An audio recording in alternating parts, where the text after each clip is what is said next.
Iya Bapak Ibu, semoga sehat selalu. Saya sekali lagi mohon maaf lahir dan batin karena masih pada momen Lebaran ya. Untuk Pak Zainul juga ya. Kita kemarin Ya, sudah ketemu ya Pak Zainul ya. sudah kan kita sudah sekali masuk ya. Halal bihalal. Iya, sudah halal bihalal. Ya, Oke.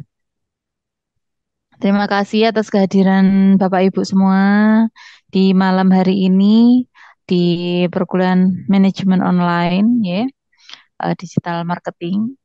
Di sini Pak Zainul akan melanjutkan materinya, Bapak Ibu. Tetap semangat, ya. Saya acungi jempol Bapak Ibu yang sudah bekerja malam-malam masih menyempatkan untuk belajar, kuliah dengan Pak Zainul, ya. Pak Zainul juga semangatnya luar biasa. Sudah usianya bukan muda lagi, tapi semangatnya masih muda, ya Pak Zainul, ya. Alhamdulillah. Alhamdulillah. Rahasianya apa Pak Zainul? Mudah senyum. Murah senyum. Olahraga ya Pak Zainul. Kalau olahraga itu kayaknya harus usapan yang wajib itu. Usapan yang Oke, wajib itu ya, syarat itu Pak. syarat Oke, wajib. Alhamdulillah Pak Zainul masih diberikan kesehatan dan bisa berbagi Amin. dengan kita malam hari ini Bapak Ibu yang akan membawakan tentang ideasi ya. Desain, ya. Oke, bagian dari design thinking lanjutannya yang kemarin ya Pak Zainul. Iya, iya, iya. Oke, baiklah Bapak Ibu, saya harapkan biar kita apa namanya bisa bertemu walaupun hanya dengan via online seperti ini, mungkin Bapak Ibu bisa on cam ya. Siapa yang bisa on cam, monggo on cam biar Pak Zainul pun tetap bisa semangat ya, ngasih materinya biar tidak merasa sendirian ngaten ya Pak Zainul ya. Iya, betul, betul. Nggih. Baiklah, waktu dan Zoom ya sudah menunjukkan 18.33, maka dari itu saya serahkan pada Pak Zainul. Hmm. Monggo Pak Ya. Zainul, saya tak sambil join dari PC ya. Baiklah teman-teman sekalian. Hmm, Rupanya ini semangat-semangat semua ini ya. Baik, terima kasih Bu Lilis tadi yang sudah memberikan arahan awal ya kuliah malam hari ini. Saya coba untuk mengajak ya katakanlah sharing gitu ya, sharing sharing apa pengalaman. Sebenarnya tema kita ini tema tentunya sudah nggak asing lagi ya tentang design thinking. Ada chat siapa mungkin takutnya ya baiklah.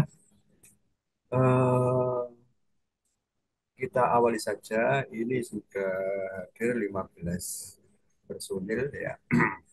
Semoga malam hari ini kita isinya bukan isi untuk ya kalau materi sudah diterima ya materinya semuanya mungkin Udah kasih Pak. kalau bilang sudah Ibu. Ya, terima kasih ya. Ya, sudah diterima. Sebenarnya materi ini sudah saya unggah di blog saya.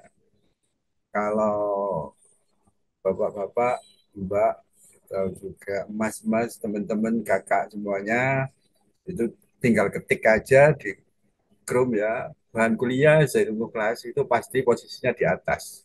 Karena memang algoritmanya sering dibuka, akhirnya selalu nggak nggak nyari-nyari lagi gitu. Coba dilihat di sana bahan kuliah Zainul kelas. Nah, itu blog saya yang isinya kemudian tadi kayaknya Bu ini tak kasih linknya langsung menuju ke materi bisnis praktis 2 karena isinya itu banyak sekali ya. Kalau mau dipelajari monggo silakan ambil materi di sana, contohnya apa saja juga bisa ambil di sana ya, segala hal yang terkait dengan mata kuliah tentunya. Dan ada beberapa apa ya kata-kata bijak atau apa lah itu untuk nambahi aksesoris dari blog saya. Baik, eh, seperti biasanya agar supaya pelaksanaan kuliah hari ini ya selalu mendapat ridha Allah dan mendapat perlindungan dari Allah Subhanahu. Kemarin rupanya Kak Anom Kuswara yang memimpin doa ya. Ya, saya kira kalau supaya afdolnya karena yang kemarin juga dipimpin Kak Anom Kuswara, sekarang monggo dipimpin doa untuk belajar, doa untuk belajar. Silakan. Ya, selamat malam teman-teman. Assalamualaikum. Waalaikumsalam warahmatullahi Waalaikumsalam warahmatullahi wabarakatuh. wabarakatuh. Mari sebelum kita memulai pelajaran kita malam hari ini, perkuliahan kita berdoa dulu agar kita diberikan kelancaran dalam proses belajar mengajar. Berdoa kita mulai. Astagfirullahaladzim. Astagfirullahaladzim. A'udzubillahi minasyaitonirrajim. Bismillahirrahmanirrahim. Alhamdulillahirabbil alamin. Hamdan syakirin, hamdan naimin. Hamdan yuafi ni'amahu wa yukafi majidah. Ya Rabbana lakal hamdu kama yanbaghi li jalali wajhikal karim wa azimi sultanik. Allahumma shalli wa sallim ala sayyidina Muhammad wa ala ali sayyidina Muhammad. Ya Allah ya Rahman ya Rahim.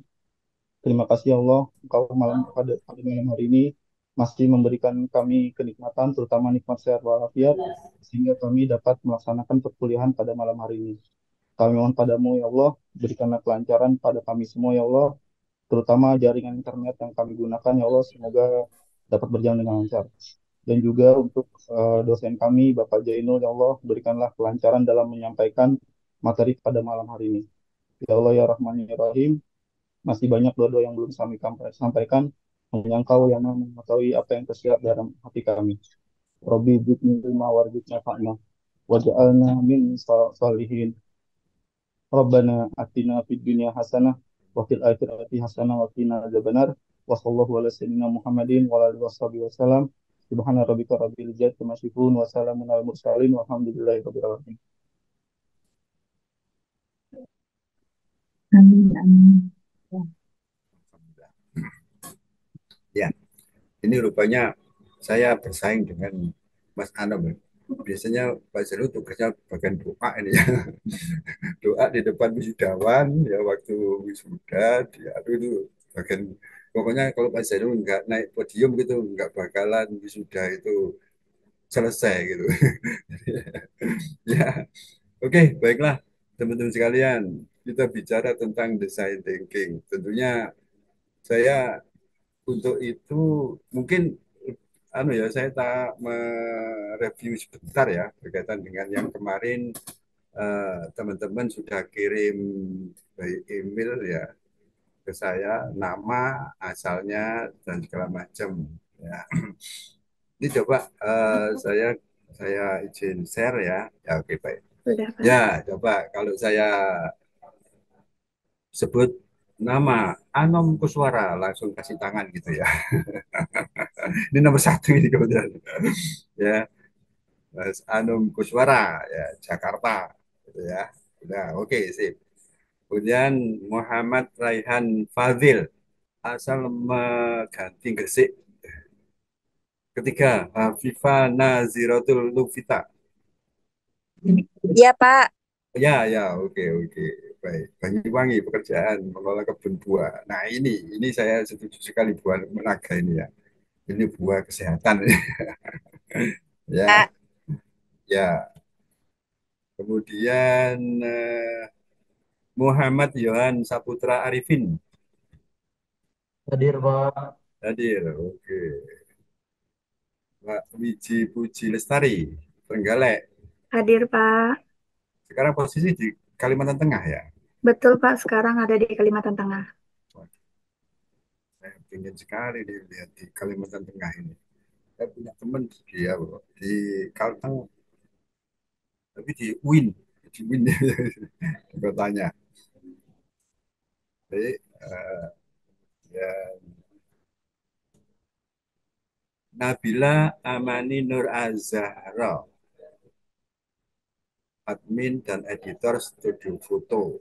Wah, ya aku pengen difoto, ya fotonya itu pakai filter pakai animasi, jadi muda gitu ya, umur 15 tahun ya. Kemudian itu kan zamannya zaman AI memanfaatkan itu ya. Ini tidak tahu Mbak Nabila apa nih mungkin kalau bisa ya kayak ada apa ya, ya teknologi AI itu menjadikan kita jadi lebih semangat gitu ya. Yang tua-tua jadi muda. Tadi itu saya lihat di sebuah apa ya story gitu ada filter nenek-nenek jadi muda lagi ya. Ya ini luar biasa. Mungkin editor ini bisa membantu saya nanti ya. Kemudian Diva Sabita Fitri, Iya, Pak, hadir. ya asli Malang. Malang mana ini? Malang Blimbing, Pak. Belimbing. Oh ya kan Iya, Pak. di belakangnya kampus kita kan ya, Belimbing. Iya, iya, betul, Pak. Di jalan apa? Di Gang Di Moro, Sudimoro. daerah Oh, ada Sudimoro. Sudimoro.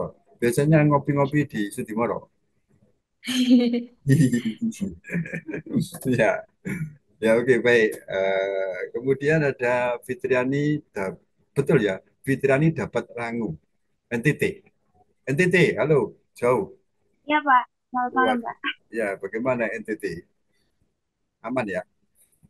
Aman, Pak. Aman. Ya, waduh NTT Nusa Tenggara Timur. Kalau saya bayangin pernah saya ke Nusa Tenggara Barat di Pototano, wilayah Taliwang. Nah, di sana pernah saya apa ya? Ya cangkruk di sana ya, menikmati apa?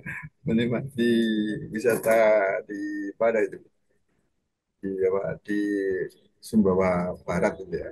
Karena mau ada tugas membangun kabupaten. Ya, terima kasih. Siti Iya, Pak. Ernawati, biasa dipanggil Mbak Erna. Ya Mbak Erna, Halo. halo. Halo, malam, Pak. Hadir, Pak. Malam. Waduh, ya ini Mentari Book Purchasing. Ini mungkin bisa menengok Amazon ya, meniru Amazon ini ya. Coba ya. Jadi, saya berpikir Mentari ini bisa bisa apa menengok Amazon, di mana Amazon dulunya ya jual buku, sekarang sudah bisa apa menjadikan salah satu ikon ya Amazon.com itu e-commerce lah, e-commerce untuk khususnya buku gitu ya. Yang Mentari ini banyak Mentari ya, banyak banyak teman-teman dari Mentari ini. Kemudian Siti Fatimatus Zahro, Malang Hadir, Pak. hadir. Malang Blimbing juga. Malang, Japung, Pak. Jabung. Iya, Jabung itu di Tumpang ya, di apa pasar iya, dekat situ. ya dekat situ. Ya baik. Mbak Anti Susanti, asal Jogja tapi tinggal Jakarta, bekerja di Mentari. Ini ke Mentari lagi dia. Mbak Anti Susanti, Malam, halo, Pak. Hadir, malam Pak. juga hadir. Waduh, ya Ya, semangat. Nah, ini kalau semangat, Pak. kalau kostum masih kostum kerja belum pulang, tak? Udah Baru pulang. sampai, Pak. Baru Baru nyampe. sampai. Waduh, takut takut kehilangan momen dengan Pak Zainul ini ya. Betul, Pak. Oke baik. Para Anissa, Iya, Pak. Mororejo, Tosari Pasuruan, Tengger, Bromo saat ini di apa nih? Domisili saat ini Tangerang, Pak. Tangerang.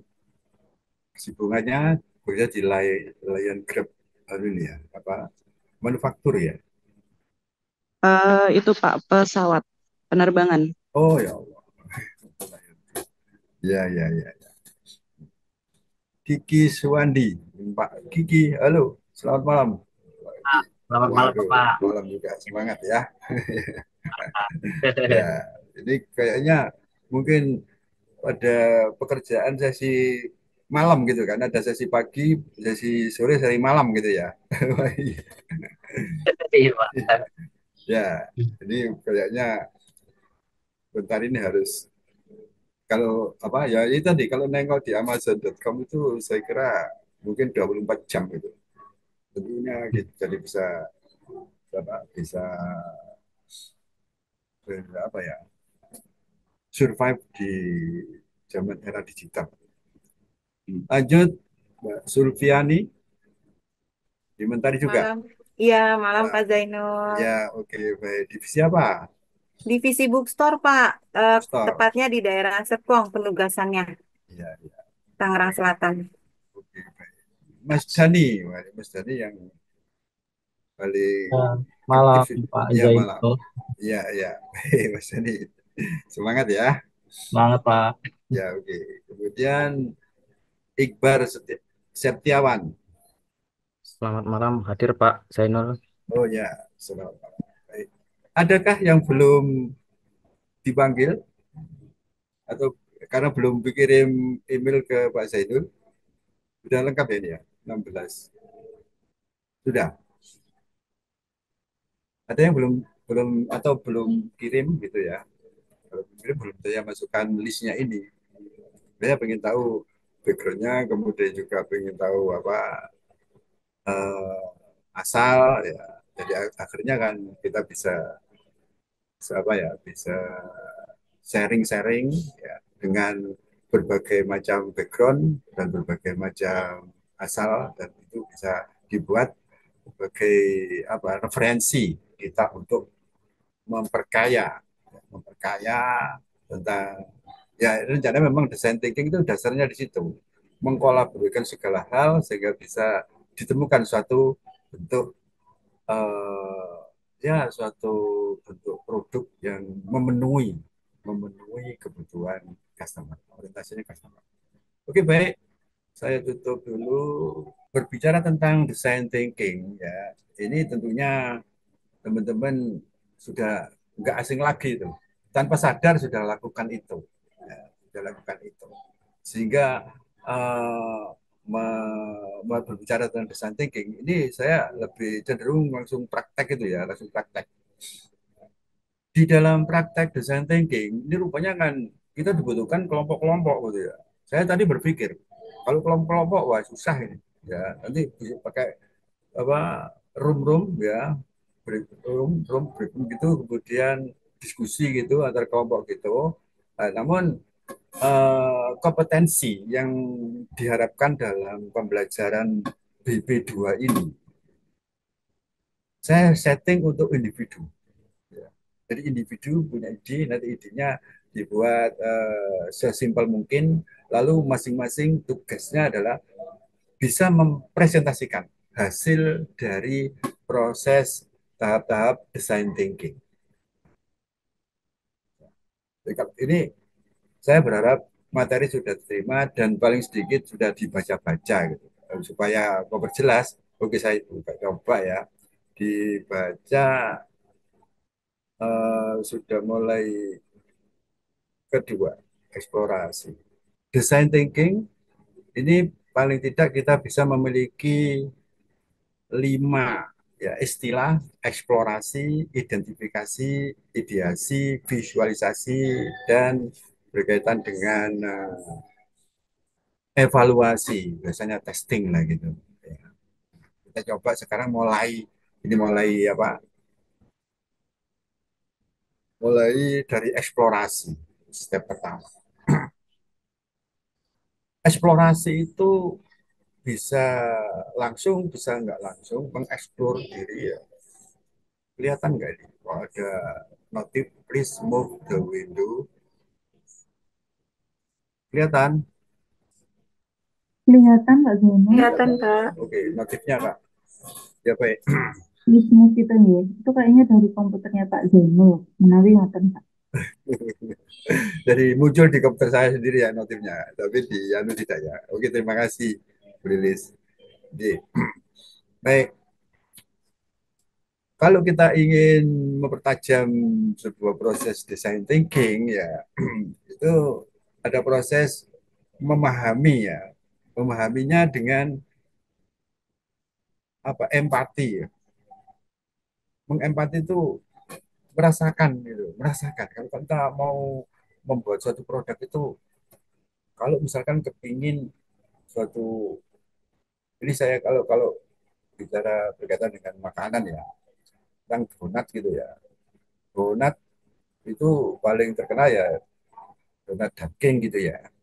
Tapi ada seorang di Indonesia namanya Jiko ya, itu donat juga. Nah, itu dia mencari formula donat yang bagaimana yang sesuai dengan lidah orang Indonesia. Akhirnya dia bisa sukses ya menjual donat jagung sehingga bisa menggeser posisi donat daging menjadikan sekarang orang kalau kita lihat orang bawa bawa apa bawa oleh-oleh itu donat jagung. Nah, itu adalah salah satu bentuk dia sebelumnya mesti merasakan dulu donat daging gimana ya kemudian juga harus jadi merasakan sebagai customer dan juga kita di produser tapi harus merasakan customer bagaimana yang diperlukan. Nah, bukan. Nah, setelah itu dicari kira-kira permasalahannya apa sih? Sebenarnya semuanya itu nggak ada masalah. Ketika ada masalah itu apa? Ketika orang butuhnya macam-macam, gitu. Butuhnya macam-macam. Ya, sebagai contoh aja seperti kita kuliah ini ya.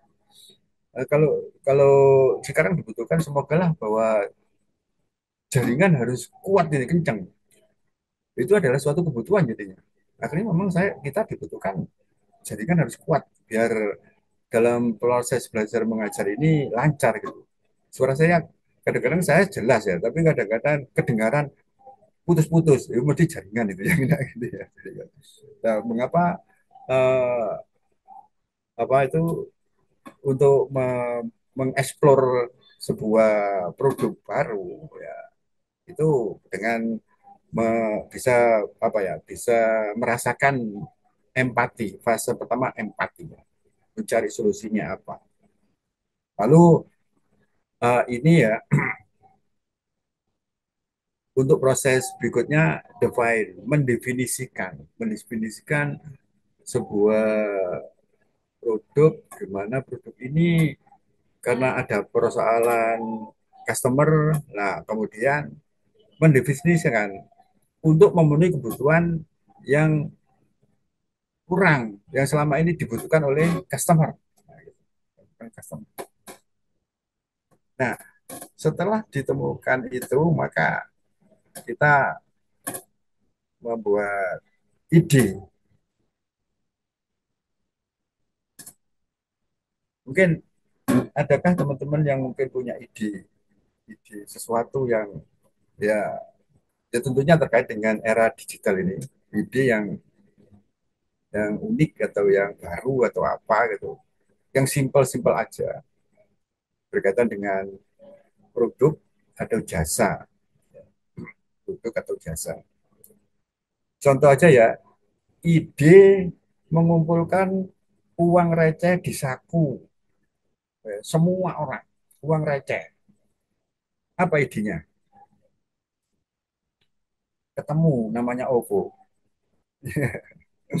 OVO itu adalah ngumpulin uang receh. Minimal kita di saku kita ada uang 10.000.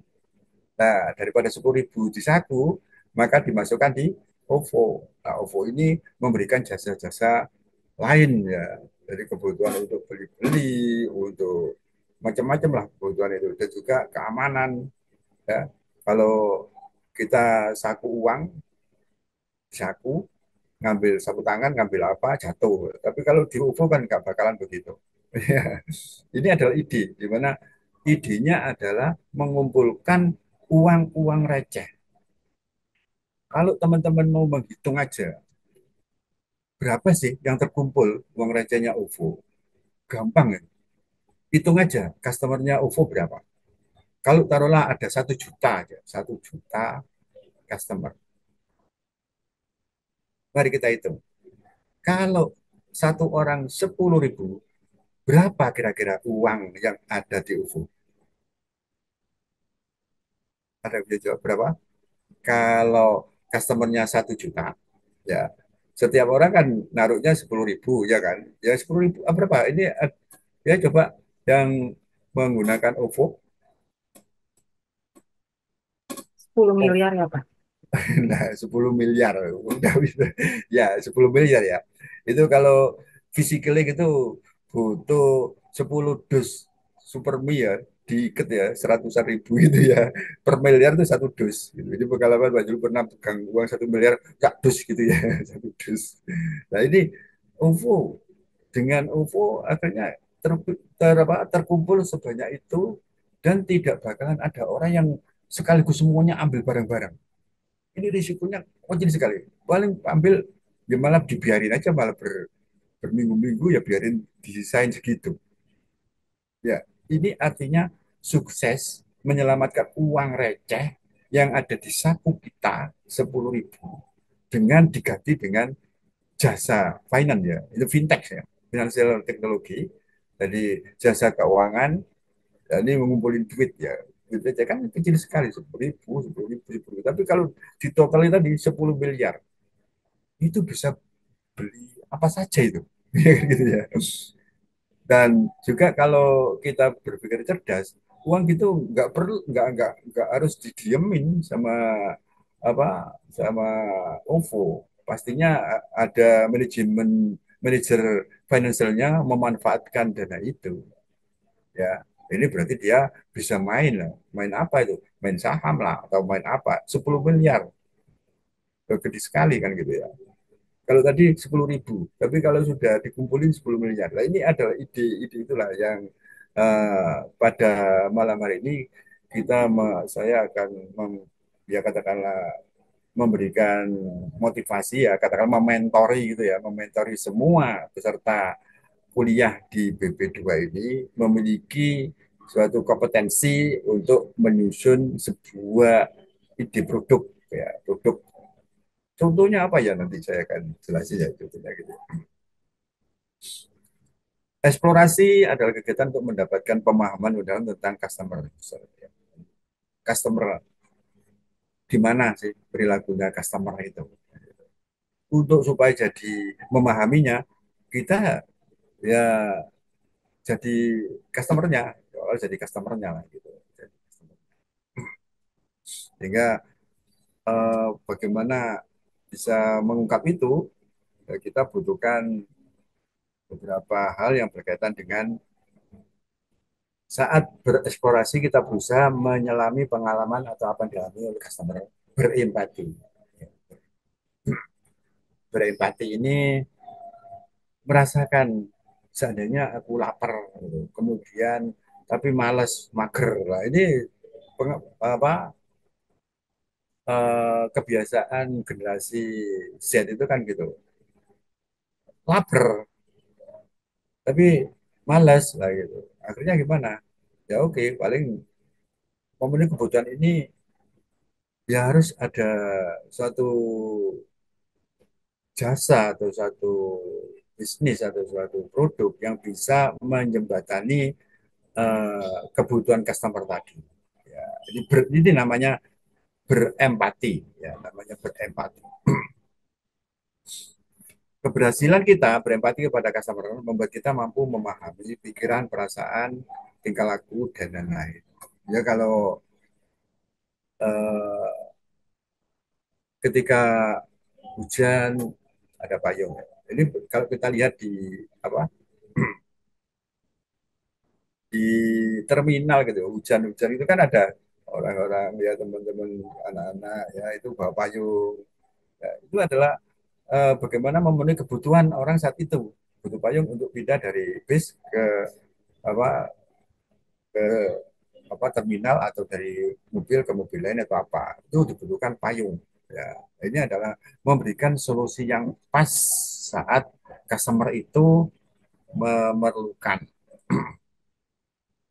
Kegiatan fisik sedangkan dilakukan perkataan, ucapan yang disampaikan ya, siapa customernya, gender, laki, perempuan, profesi, usia, apa yang dirasakan, diberikan. Nah ini adalah tugas explore. Nah ini otomatis tentunya kita nggak harus melakukan eksplorasi, ambil aja satu contoh aja produk apa. Nah itu nanti saya buka kopi-kopian khususnya untuk mahasiswa. Ya udah, paling tidak jenderal mahasiswa ya, ya cowok ya cewek, usianya ya antara 15 sampai 20, ya, profesi ya mahasiswa kan gitu ya, kalangan mahasiswa.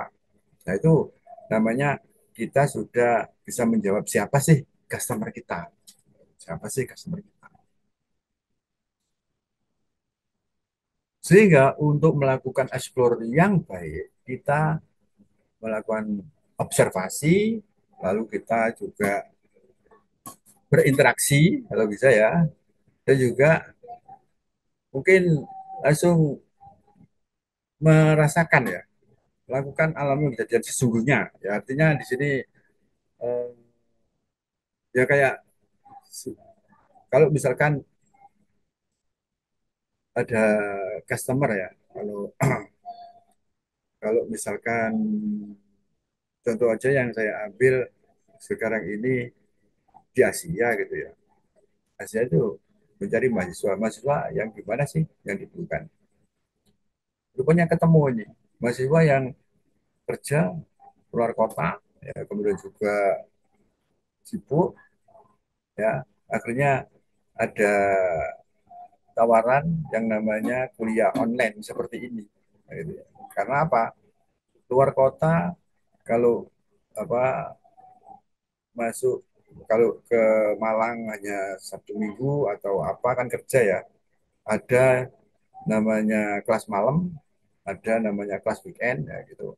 Oh itu sangat sangat ya memberatkan dari calon mahasiswa. Maka dengan mengetahui itu, maka dibukalah program namanya manajemen online gitu ya. Ya ini sekarang bentuknya seperti ini.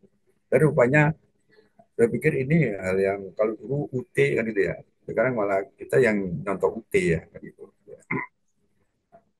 Kemudian berikutnya juga mungkin dibutuhkan sharing dengan orang lain.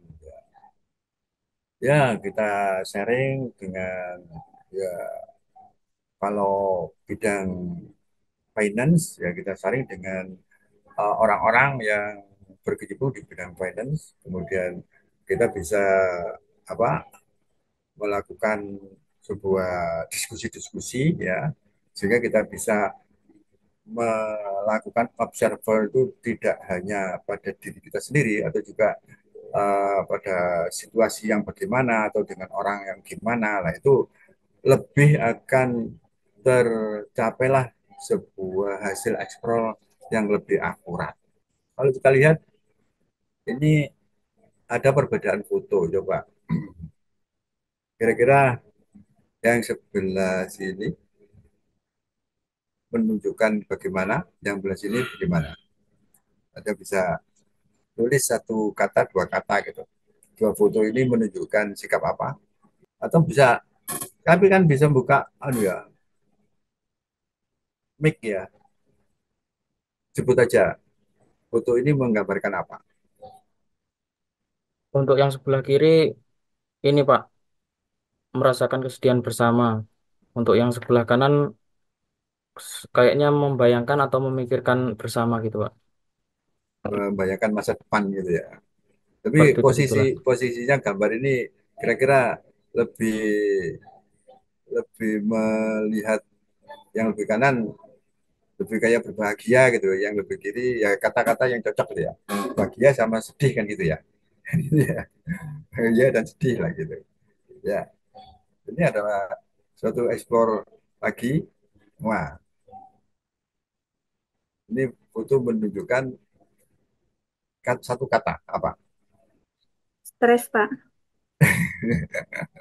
Masa stres kayak gitu? Kecewa, Pak. Kecewa, stres kecewa ya. Saya saja bingung lah gitu ya. Eh, bingung atau apa lah gitu. Ya, kalau ini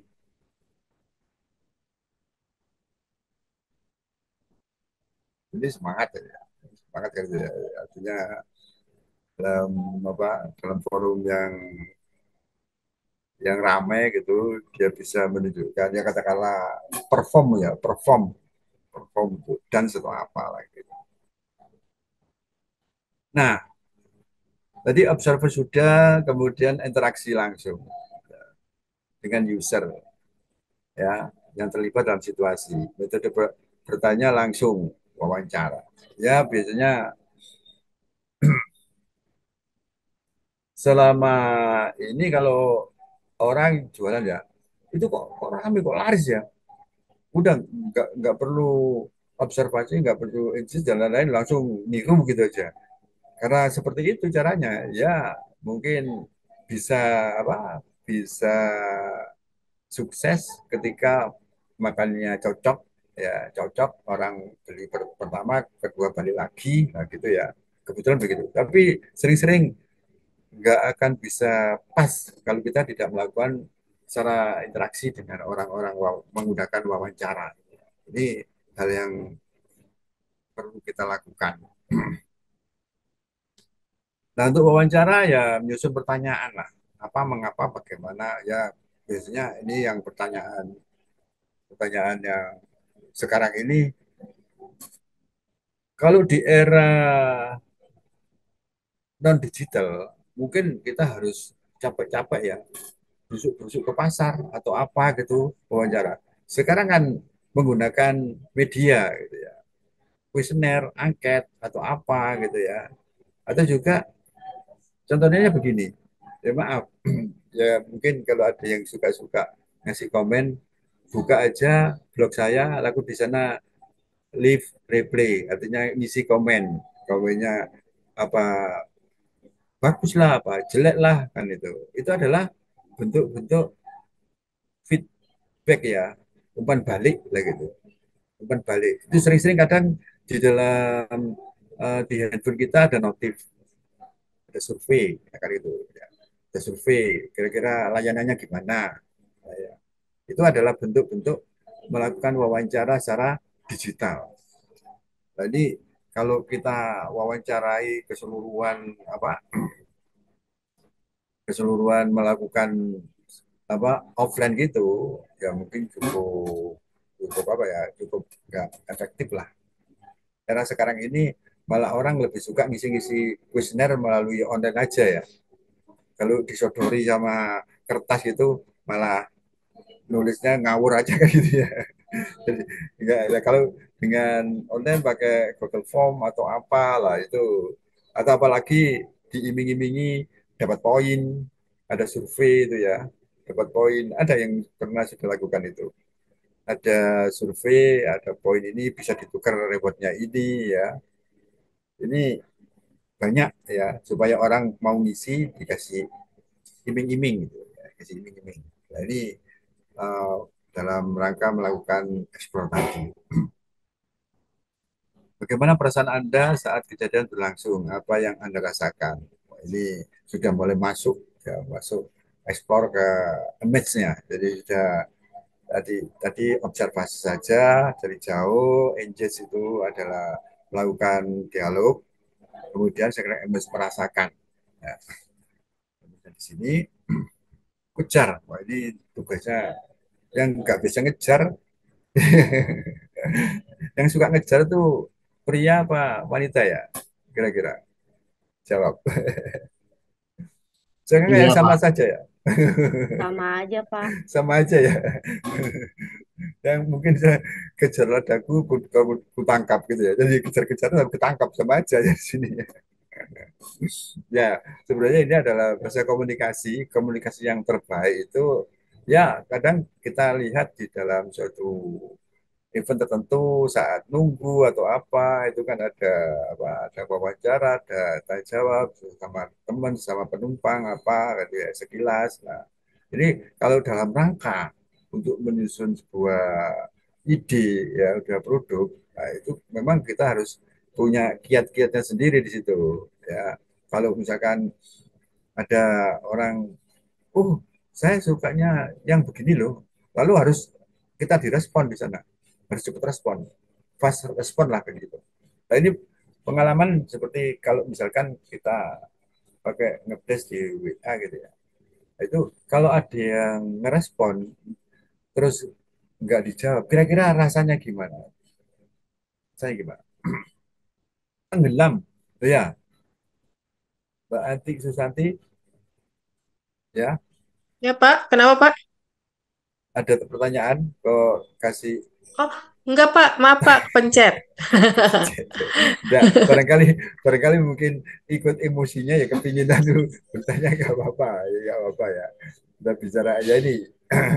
Baik, bahwa dalam balik lagi ya ceritanya, em, situasi tertentu gitu ya, itu misalkan kita nge-WA ya, lalu memang butuh butuh informasi, ditunggu lama nggak anu ya, nggak ada respon, sehari 2 hari nggak ada respon.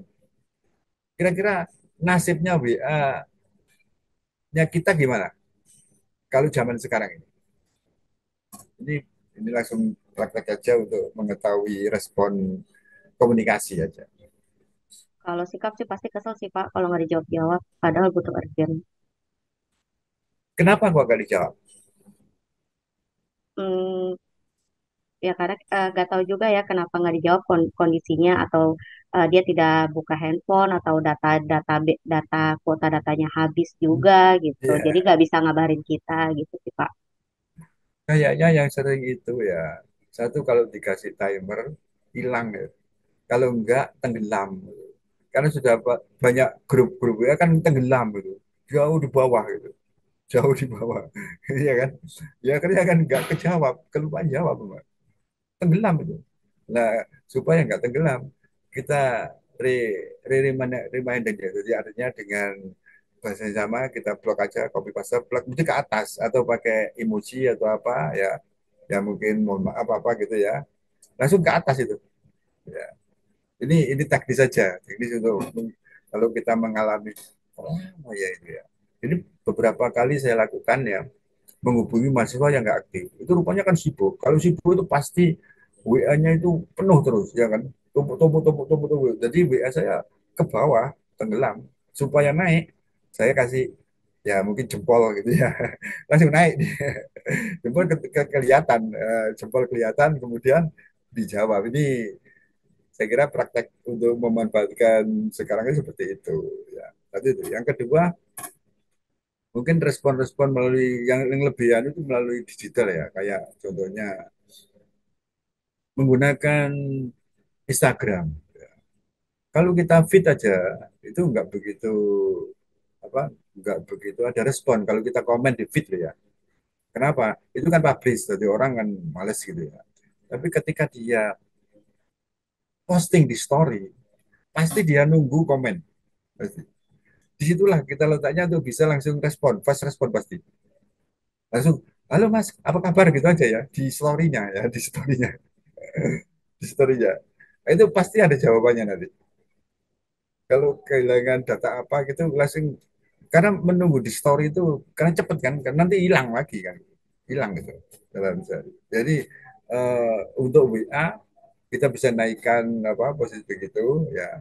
Untuk IG kita langsung DM di story kan DM maksudnya, bukan ke publik. Jadi ya Pak Zainud walaupun seperti ini kalau IG-nya Pak Zainud ramai sekali ketika posting itu kan sudah follow Pak Zainud ya sebagian sudah apa belum?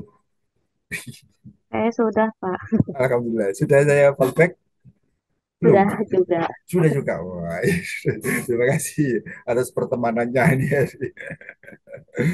Ya, memang memanfaatkan sebuah media ya gunanya bisa saja untuk komunikasi baik bisnis lah, baik mungkin sharing lah atau apa atau ini berguna sekali ya kalau kita kehilangan lost kontak ya. Mungkin nomor WA kita hilang gitu ya, lost kontak gitu.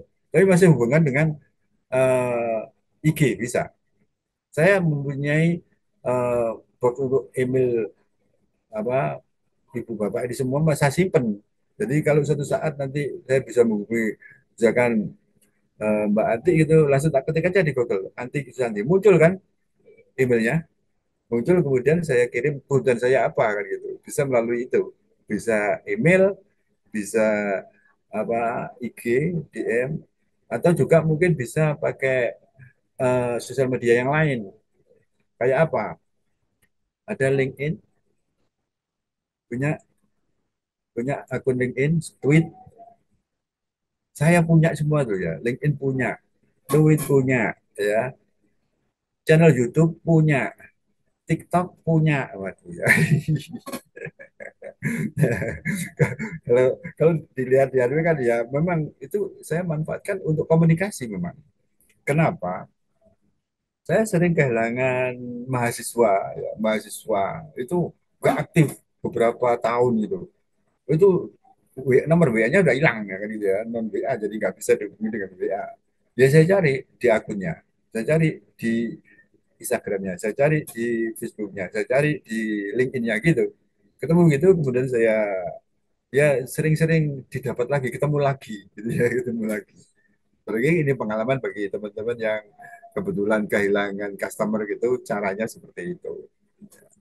Baik, intinya. Jadi untuk tahu ya, untuk benar-benar tahu, maka kita wajib mengalami sendiri ya. Harus mencebur diri ke dalam pengalaman itu. Nah, ini satu bekal yang apa yang harus perlu di apa perlu dicamkan di sini ya. Harus menceburkan diri. Dengan begitu bisa benar-benar menempatkan diri pada posisi customer-nya. Bagaimana sih cara kita berempati? Jangan asal tunjuk, menjustifikasi orang. Terus kemudian kita gunakan, kita seolah-olah nggak tahu. Jadi nggak tahu, ya. Lalu penasaran, curiosity-nya kepingin tahu banyak gitu. Kemudian juga selalu optimis, ya.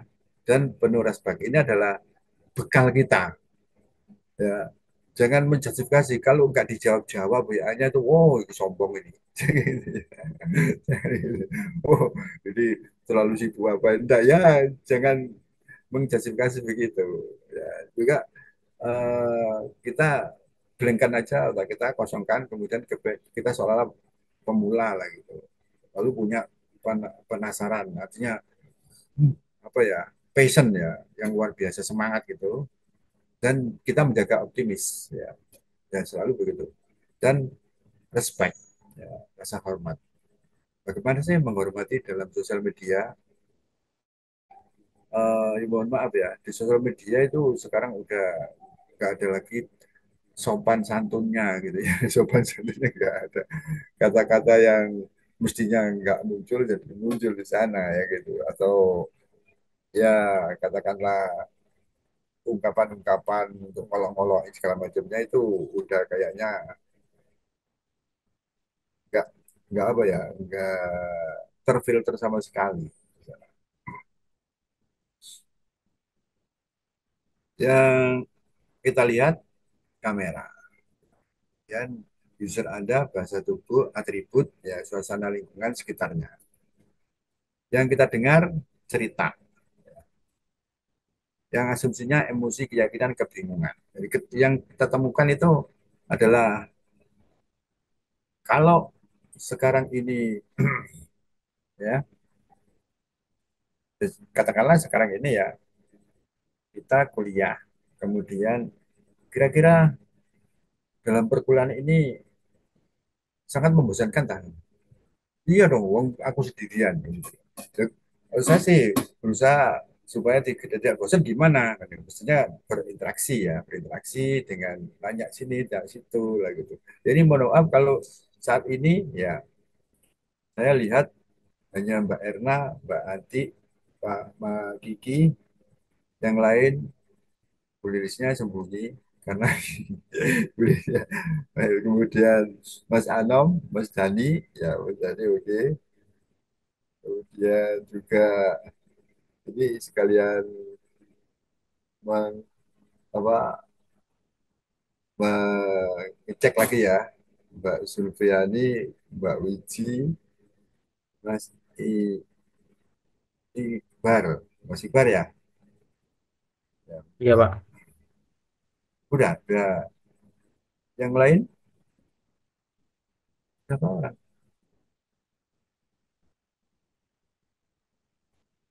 Mas Iqbar ya, semuanya ini dari apa? Dari pembahasan ini, cobalah mungkin ada yang bisa, saya ingin sharing itu gini. Saya punya asumsi saja ya, mengasumsi, menjustifikasi bahwa teman-teman berpengalaman ya berkaitan dengan melakukan sebuah eksplorasi Eksplorasi itu bisa saja dari inisiatif diri sendiri atau bisa saja tugas ya. Eksplorasi tugas gitu. Tugas dari kantor. Kira-kira kendala apa, kesulitan apa yang dialami ketika melakukan eksplorasi. Ya, ya. Di sini kan selalu ada pertanyaan. Kita akan melakukan pengamatan, interaksi lanjutan, pengalaman, memberikan info dan lain-lain ya, profil dan lain-lain. Nah, ini saya selalu berkaitan dengan eksplorasi selama ini ya. Kalau saya tanya, siapa yang untuk mengerjakan tugas selalu menggunakan chat GPT? Itu, jujur. Semua ketika mengerjakan tugas menggunakan chat GPT. Apa Saya, belum? Pak. Oh ya, Saya Pak, saya juga pakai tapi saya modifikasi dari situ. oh ya, modifikasi supaya Iya, nggak Saya ketahuan. iya, pakai ini iya Pak. Pak, menggunakan ChatGPT tapi nggak semua langsung di copy paste Pak. Iya, karena terkadang tidak nyambung juga sih Pak Oh dengan, ya, ya, jadi memang harus dimodif juga. ya, ya. Ya, emang dengan AI itu kita bisa mengeksplor juga gitu ya. Saya mengeksplor dan bahkan yang pernah ya, ini pengalaman aja. Saya nanya sama dia, ChatGPT kamu nggak capek tak jawabin terus pertanyaan saya, nah, gitu ya. Kira-kira gimana jawabannya? Coba ada yang bisa tahu ya. Pernah nyoba Ya, enggak gitu? kalau nggak salah jawabannya gini, saya tidak bisa menemukan referensi apa yang Anda pertanyakan. Kalau nggak salah jawabannya begitu deh Pak. Oh itu masih belum ada tuh, belum humanis itu belum. Jawabannya itu gini, saya bukan manusia, gitu ya. Jadi saya tidak punya rasa capek lah gitu. Iya kan, ya bener gitu, bukan manusia. Jadi saya tidak punya rasa capek, sehingga apapun pertanyaannya akan saya jawab lah gitu. Ya itu selalu gitu. Terus terus malam ya, ini sudah malam kamu nggak tidur ah?" Ya jawabannya sama. Saya bukan manusia karena jadi dicoba-coba aja untuk memanfaatkan AI. AI cuma yang paling populer memang ChatGPT. Banyak AI yang lain yang kita bisa manfaatkan berkaitan dengan apa pembelajaran atau pekerjaan atau apa. Ya, nah ini panduan melakukan eksplorasi. Tadi sudah saya singgung ya, eksplorasi ini nama ya. Ini nanti teman-teman kalau sudah katakanlah saat saat mendengarkan penjelasan Pak Zaiul ini sudah mulai eksplorasi diri ya. Nah, tentunya bisa membuat tugas itu bisa diserahkan secepatnya. Ya, ini begini, dalam design thinking itu kayaknya diperlukan kelompok. Tapi saya punya asumsi kelompoknya itu memanfaatkan media-media. Paham ya? Contohnya ya menggunakan ChatGPT atau juga menggunakan AI lainnya atau menggunakan info-info lainnya atau menggunakan sumber-sumber daya lain. Ini kan sama halnya kita mengkolaborasikan berbagai sumber-sumber. Katakanlah kita sebagai katakanlah sebagai ketuanya gitu ya, dalam kelompok. Nah, kemudian media-media itu adalah anggota kita yang bisa diajak untuk mengeksplorasi sebuah ide begitu ya, ini sebuah ide. Jadi tugasnya ini nanti tugas individu, ingat ya, tugas individu untuk membuat suatu eksplorasi dalam suatu produk ya.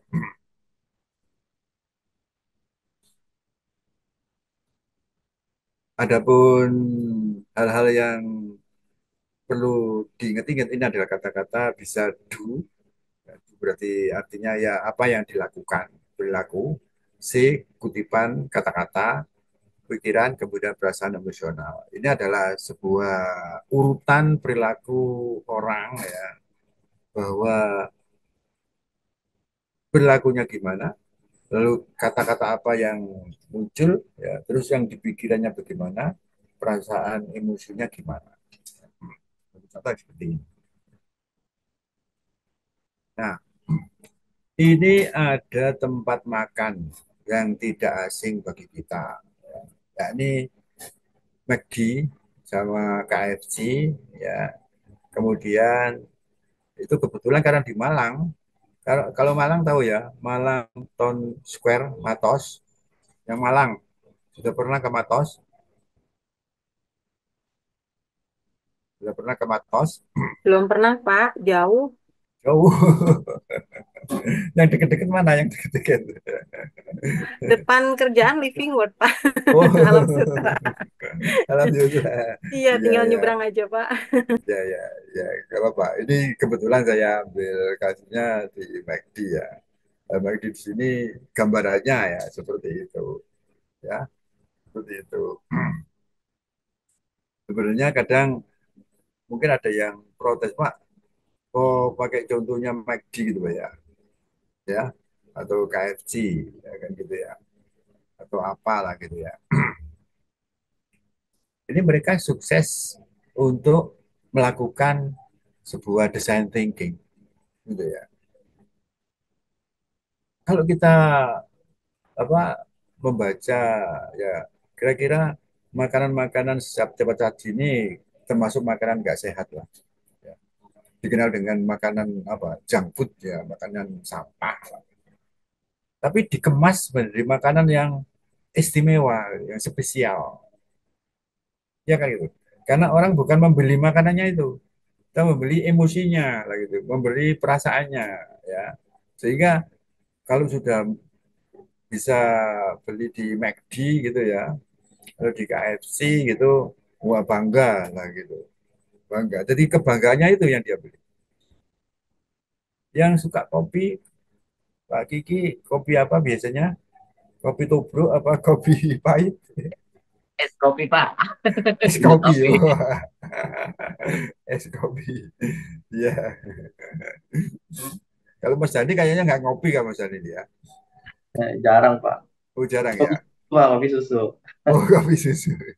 Kalau Mas Anam ini suka ngopi. Saya dulu suka ngopi, cuman Iya. sekarang ada asam lambung. Jadi Oh asam lambung. Ya ya ya. Oke. Terlalu stres kalau terlalu banyak mikir gitu ya, Mas Anam ya. Ada Mas iya saya Iqbar. Ini Kalau kalau saya bicara kalau saya tidak ngopi, Pak. Tidak tidak ngopi, ngopi. tidak. Iya.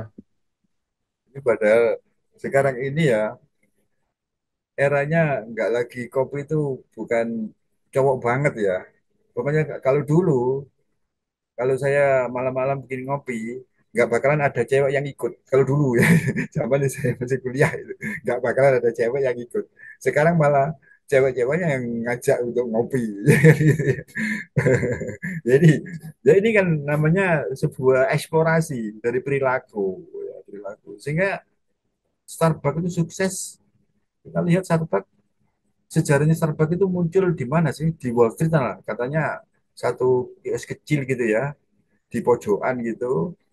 Tapi dia biasa mengemas suatu produk produk kopi, ya kopi, spesialis kopi, tapi orang bisa menikmati kopi dengan jadi menikmati experience-nya, ya, experience-nya. Jadi suksesnya Starbucks untuk menjual suatu produk yang namanya kopi. Ini ada Hoka Bento ini kayak sudah lama ya, mungkin banyak sekali sekarang namanya sebuah kuliner, gitu ya, sebuah kuliner. Target sasaran, ya, hasil akhir dari apa proses eksplorasi, yakni inovasi, solusi atas keluhan customer. Jadi kalau kita melakukan eksplorasi itu paling tidak nanti caranya bikin ya, bikin apa, bikin ada empat ya, ada empati, ya, kemudian ada define, mendefinisikan, kemudian adanya ideasi, lalu prototype, kemudian tes. Nah, itu adalah nanti hasil akhir tesnya, hasil tesnya. Ini nanti nggak perlu dipikir sekarang, nanti ada saya kasih contoh yang sangat-sangat populer ya, yakni bagaimana Pak Nadiem, nah itu yang ya dia sendiri melakukan design thinking untuk bisa membuat sebuah apa jasa ya, jasa yang namanya Gojek itu ya, yang apa yang dilakukan. Jadi uh, ini adalah sisa-sisa kita untuk menjelaskan tentang explore ya. Lalu kita akan menuju kepada sesi berikutnya. Semoga dalam proses design thinking ini bisa bisa dijalankan ya, bisa di apa, bisa dilakukan dengan sebaik-baiknya. Sebelum kita masuk ke sesi berikutnya, mungkin ada pertanyaan-pertanyaan, mungkin bisa langsung buka mic atau bisa tulis di chat. Kan nggak Izin bisa baca. bertanya, Pak. Ya, silakan.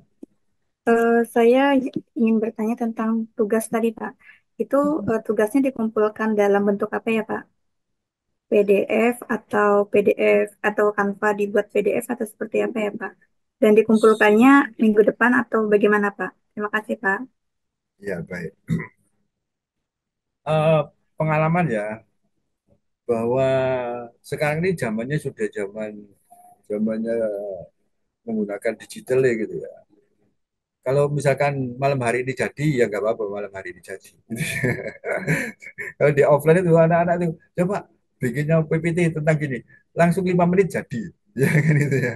Jadi bikin sebuah topik apa gitu langsung jadi. Karena menggunakan AI tadi itu, menggunakan ChatGPT, menggunakan apa segala macamnya, itu nggak lagi harus hitungan minggu depan gitu ya. Ya pokoknya lebih cepat, lebih baik gitu ya.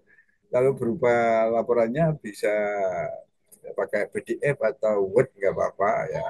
Jadi tetap aja saya belum bikin Google Form untuk ya untuk apa Google untuk pengumpulan materi. Mungkin di Bu Lilis apa ada tempat pengumpulan tugas ya?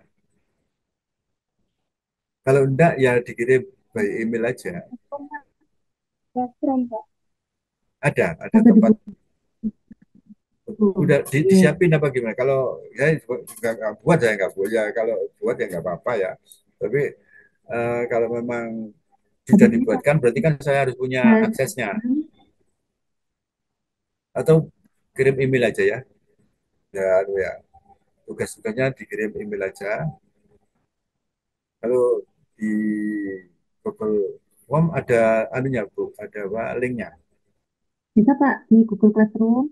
Nanti saya bikinkan di situ, teman-teman bisa unggah tugasnya. Oh gitu. Ya. Kan Iya. ini Google Classroom yang bikin yang sudah ada kan ya Bu ya. Ini kan saya kan nggak pernah bikin Google Classroom untuk ini kan itu ya. Tapi teman-teman sudah bisa akses ke Google Classroom gitu Bu ya. Ada anunya ya. Kalau Iya, apa nanti Pak Zainul, Bapak Ibu nanti bisa unggah tugasnya di Google Classroom. Saya download, nanti Pak Zainul sakit ngecek juga. mereview. Kan saya Iya. mereview biasanya ya mereview kira-kira sudah sesuai apa enggak kan gitu. Sudah sesuai apa enggak. Iya. Ya tadi, jadi menjawab pertanyaan jadi tugasnya dijawab diserahkan di Google Form ya. Classroom. Google Form yang sudah disiapkan. Ya, seperti itu. Ya, saya tinggal Atau tunggu dari Classroom Pak Zainul? eh? Di Google Form atau di Google Classroom? Nah, ya ini mau konfirmasi biar nggak bingung teman-teman itu menyerahkan ini. Oh gitu. Kalau simpelnya ya kirim aja email ya nggak apa-apa kalau sebenarnya gitu. Kalau misalkan ke email itu sudah langsung saya review. Gitu. Tapi kalau menggunakan Google di Google Classroom, nah saya kan harus buka terus ibu membuat apa rekapannya teman-teman ini dua kali kerja apa ya apa. Ya pokoknya gampangnya teman-teman sudah ngerjakan dan cepat kita review dan tahu apa yang apa hasilnya gimana. Itu kan disiapin untuk UAS itu aku ya, untuk mengerjakan UAS itu ya. UAS dan tugas-tugas apa ya. Selama ini saya ya tiga kali itu Iya, melalui email langsung itu. baca, bukan langsung kirim melalui Oh, ya email aja. teman. Eh, Gimana Bu? Terus saya serahkan untuk iya, tugas, saya nanti serahkan di ke Bu Google Lilis ya. Classroom aja, Mas. Biar teman-teman nggak. Ya, ya Iya, Bu. iya. Iya, Pak. Oke, terima Iya, Pak kasih. Zainul. Itu Sekarang mungkin saya bisa bikinkan.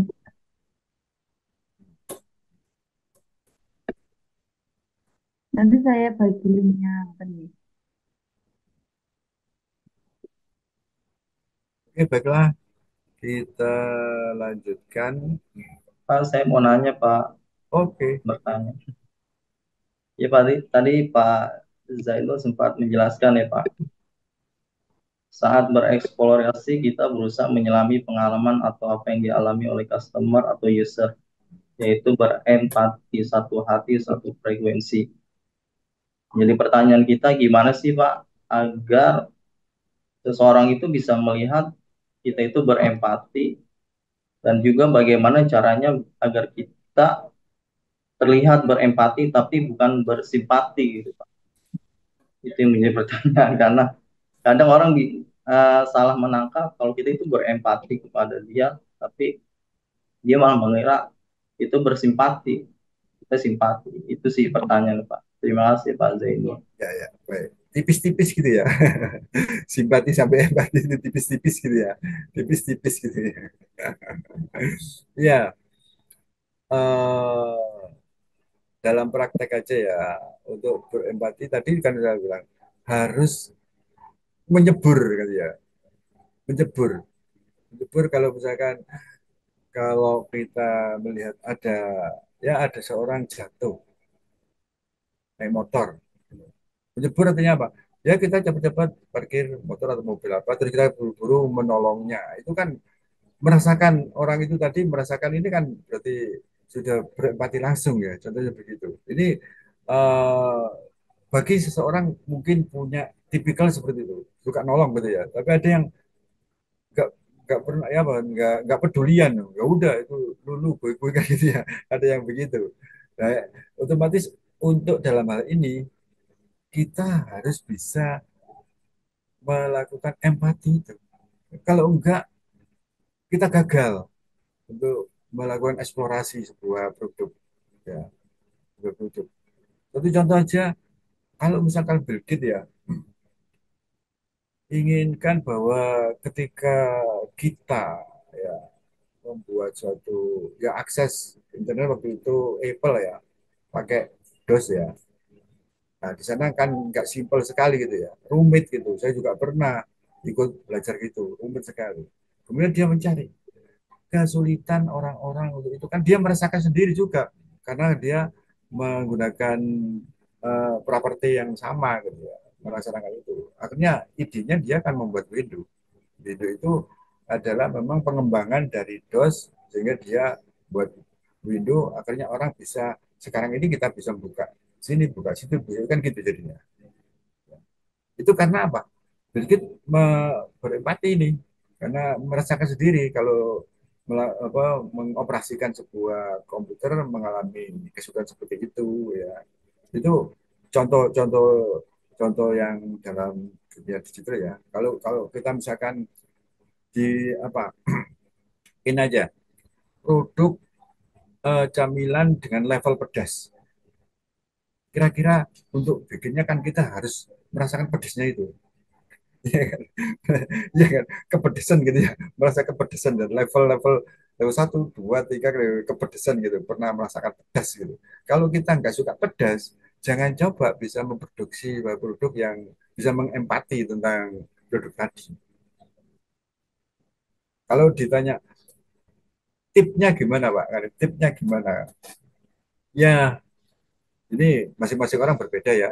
Kalau misalkan yang orang ekstrovert ya bisa secara ya dengan gerakan dengan apa menunjukkan bahwa dia berempati tapi yang introvert kan kadang nggak perlu ngomong tapi perlu bukti aja gitu ya. Bukti aja ya, nggak perlu ngomong. Ini trik apa, tip-tipnya tergantung dari pribadi masing-masing. Tapi secara umum kita sekarang ini di era digital, untuk merasakan empati itu kalau kita di WA orang kemudian cepat merespon, itu ada sudah termasuk dalam kategori berempati ya. Ya kan gitu loh. Kalau walaupun berjauhan seperti halnya sekarang ini ya, kita berempati untuk misalkan pembelajaran jarak jauh, bagaimana supaya kita bisa maksimal mendapatkan pembelajaran ini. Kan berarti saya sendiri berusaha bagaimana bisa mendapat empati dari teman-teman atas pembelajaran yang saya jalankan, yang saya lakukan, gitu, yang saya kerjakan saat ini. Ya, saya kira ini menurut saya kalau misalkan memang tipikal orang ya, itu tadi yang kalau bahasa kita itu yang familiar ya, orang yang suka bergaul atau yang sok sok kenal atau apa itu cepet gitu ya. Tapi kalau yang introvert ya mungkin agak susah ini. Sehingga memang diperlukan ketika explore itu tipikal orang yang supaya bisa merasakan dirinya sendiri sebagai customer. Kalau sebagai customer rupanya kan semua kita customer gitu ya. Tapi hanya beda-beda apa ya, beda-beda psikologinya ya gitu. Jadi begitu ya. Jadi dalam bagaimana sih melakukan empati yang mungkin yang efektif gitu ya. Wah ini jadi saya harus jadi psikiater dulu ya, jadi psikolog. Berempati ada orang ini sebenarnya ya pokoknya orang cukup mungkin dengan tersenyum saja sudah cukup ya. Tersenyum itu adalah bentuk modal yang kuat luar biasa. Pokoknya jangan senyum-senyum sendiri kan itu ya. Senyum kepada orang semuanya, senyum kepada lingkungannya ya. Ya barangkali ada teman-teman yang mahal senyum ya. Cobalah di rumah ketemu ketemu ayah, ketemu ibu atau kakak tersenyum gitu. Kan ini dikit, ngapain kamu senyum-senyum lah gitu ya. Padahal itu tersenyum itu bisa nularin, ya, nularin empatinya di situ. Ya. Sebenarnya gitu. Kadang-kadang memang kadang orang kadang harus wah itu ada maunya itu. Kok senyum-senyum sendiri lah gitu. Ini dia, apa fakta-fakta yang kita alami. Jadi kalau ditanya gimana sih, kan pertanyaannya gimana sih melakukan empati yang katakanlah yang maksimal gitu. Ya kita memang paling tidak murah senyum itu sudah cukup ya. Murah senyum sudah cukup. Ini murah senyum sudah cukup. Gitu. Ya gitu Mas Ari, saya kira. Terima kasih Pak atas Ya, jawaban. oke oke. Ya, Pak. Terima kasih juga. Ada lagi yang lain?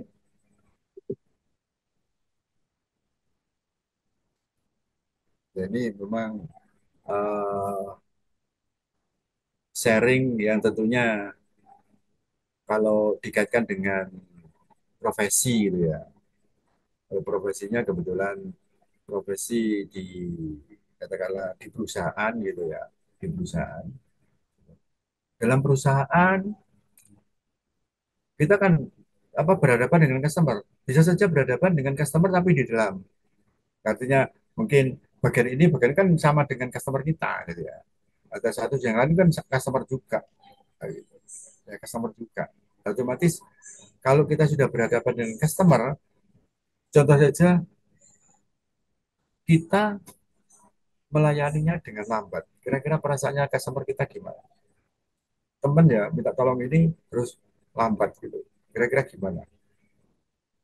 Itu udah gak nyaman lah kan gitu ya. Atau juga, oh nanti gak usah lagi minta tolong lah kan gitu. Jadi seperti itu.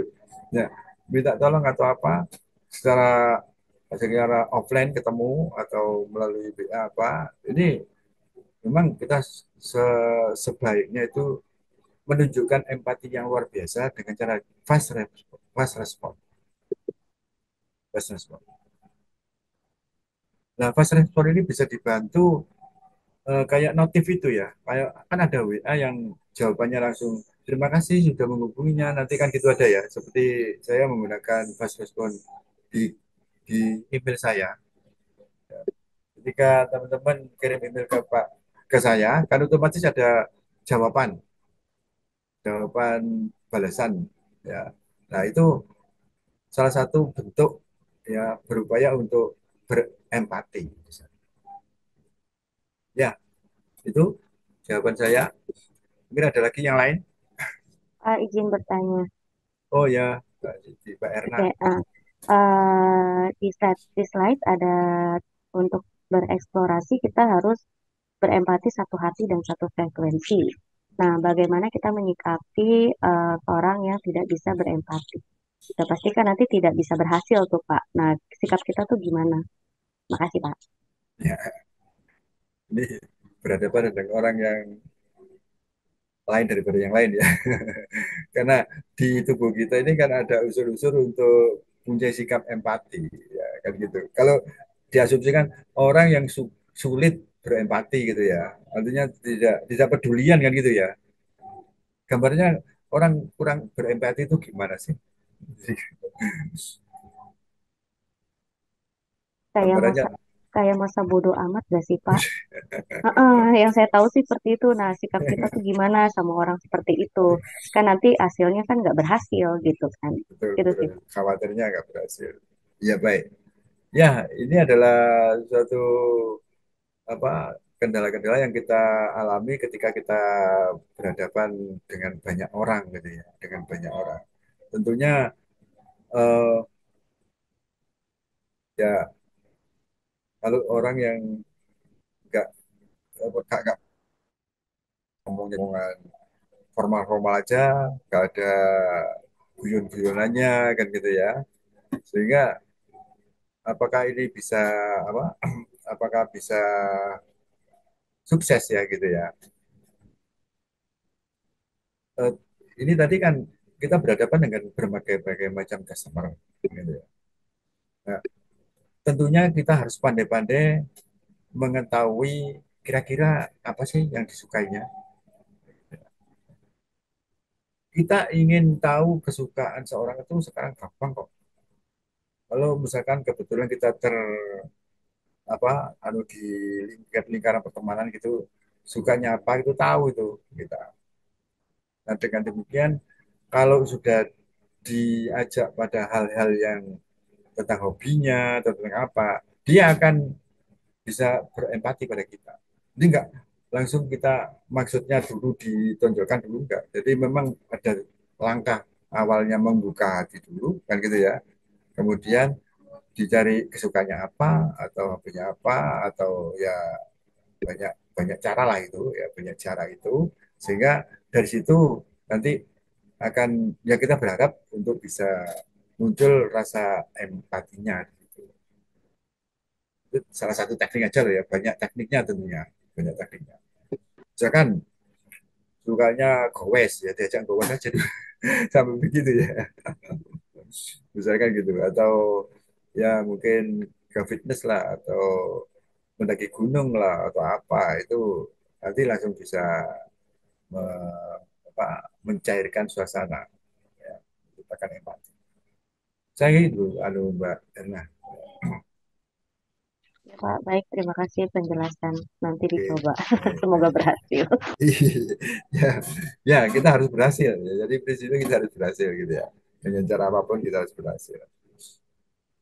Oke, baiklah kita lanjutkan ya.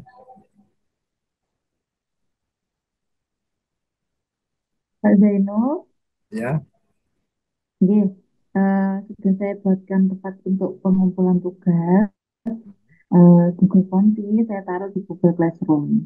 Nanti mohon dicek. ya, ya, ya, ya, Bu. Ya, saya Ya, kira kita saya umumkan aja ke teman-teman bahwa tugas nanti dikumpulkan di Google Class- Classroom gitu ya, Bu ya. ya. Sudah ada tempatnya. Ya, ya, ya Bu. Terima kasih Bu. Ini Pak Zainul. Ya oke, baiklah teman-teman sekalian, kita coba lagi proses berikutnya. Ini proses untuk identifikasi. Ya. Identifikasi kedua, ya, mendefinisikan. Ya secara simpel aja bahwa dalam proses pendefinisian itu mengidentifikasi, memetakan data hasil eksplorasi ya, berdasar sumbernya, memahami temuannya, dan kita temukan insight usernya. Jadi tadi sudah ada kesulitan-kesulitan, anggap aja proses eksplorasi lancar gitu ya. Jadi observasi lancar, kemudian engagementnya lancar, kemudian MS-nya juga lancar, oke. Jadi akhirnya kita bisa mengidentifikasikan, memetakan data hasil eksplorasi berdasar sumbernya. Selanjutnya pahami temuannya sehingga kita bisa menemukan insight usernya. Insight user itu apa sih sesungguhnya user yang diperlukan itu apa? Apa yang diperlukan? Nah, adapun tahapnya ya peta data dengan peta empati tadi, pahami temuan yang didapat, tentukan user punya siapa, need-nya gimana. Ya, siapa lah ini otomatis eh, kita harus pandai-pandai untuk bisa kalau peta empati tadi sudah oke jalan, lalu temuannya, wah ditemukan, gitu ya. Penemuannya itu biasanya disebut itu apa problem ya, problemnya apa? Gitu. Problemnya berkaitan misalkan eh, tentang masalah sekarang ini ya. Kalau sekarang ini berkaitan dengan penulisan, penulisan. Jadi kendalanya dihadapi oleh para mahasiswa. Gitu. Para dosen paling tidak bisa merasakan mahasiswa susahnya membuat tulisan, akhirnya dosen berharap berempati juga merasakan bagaimana sulitnya membuat tulisan, nah, gitu. Kemudian dari situ temuannya didapat, mahasiswa kesulitan dalam hal penyusunan penulisan apa makalah gitu, terus ada media yang namanya ChatGPT. Ya, ini saya sendiri juga memanfaatkan ChatGPT itu ya. Kayak misalkan, tolong minta tolong buatkan PPT-nya berkaitan dengan ini ya, saya minta tolong dia gitu ya. Terus dia akan nyebutin slide pertama apa, slide kedua apa, ketiga apa apa gitu. Kemudian kita pindah ke bentuk format PPT baik Canva atau pakai PPT yang lain. Nah ini jadi kita sudah menemukan usernya itu. Nah, user itu butuhnya apa? Butuhnya apa? Insight-nya gimana?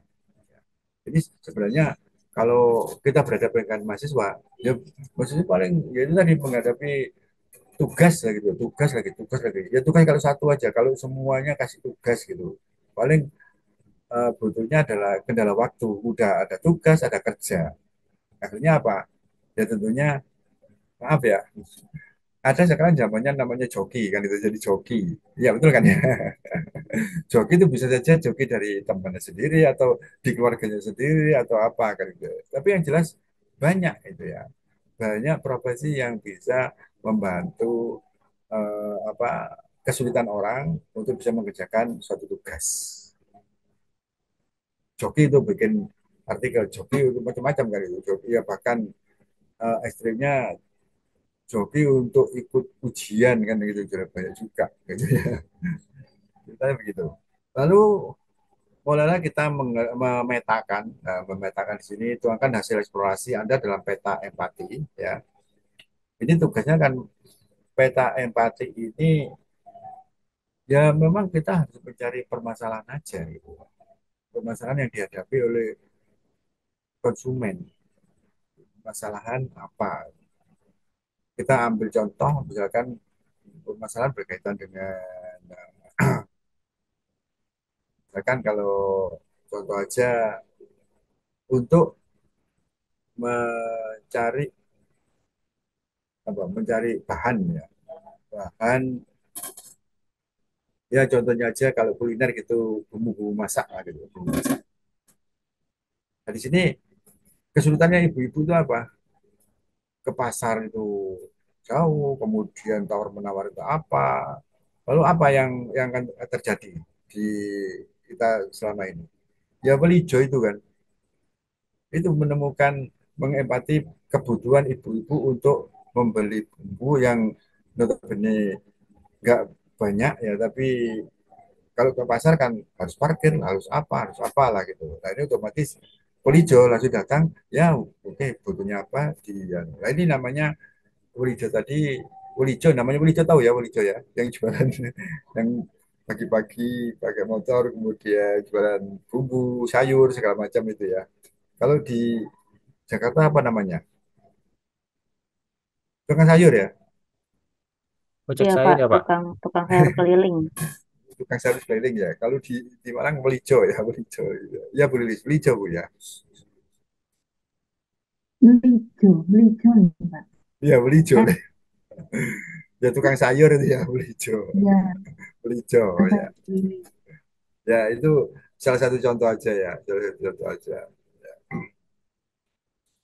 Nah, balik lagi eksplorasi memetakan data, terus kemudian yang dilakukan apa, lalu yang dikatakan apa, yang dipikir apa, dan yang dirasakan apa. Ini mematangkan diri untuk bisa membuat peta eksplorasi.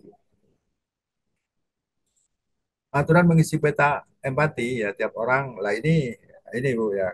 Kalau di apa kalau di offline ya anak-anak kan disuruh bawa kertas-kertas gitu ditempel-tempel gitu ya, terus kemudian milih-milih gitu ya. Ini kan membuat proses design thinking dengan apa dengan menggunakan ditempel-tempel di kertas apa gitu ya. Nah ini saya tadi berpikir kalau di online gini kan nggak bisa ya nempel-nempel sendiri apa gitu ya. Sehingga seperti ini untuk identifikasi peta empati ini langsung aja menyebutkan ya tugas di apa ya, kalau diperhatikan teman-teman ya, tugasnya adalah menyebutkan permasalahan baik yang dialami oleh customer maupun yang dialami oleh produser ya, atau juga dialami oleh pada umumnya ya, situasi pada umumnya, permasalahan di situ, permasalahannya di situ, itu aja. Nggak, jadi nggak perlu nempel-nempel kertas dibuat apa, buat ada kertas ya ini kemudian ditempel-tempelin. Enggak.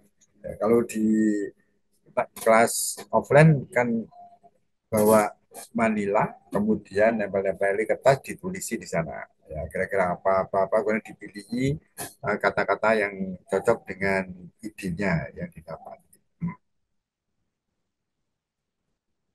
Nah, ini salah satu media aja. Gambar seperti ini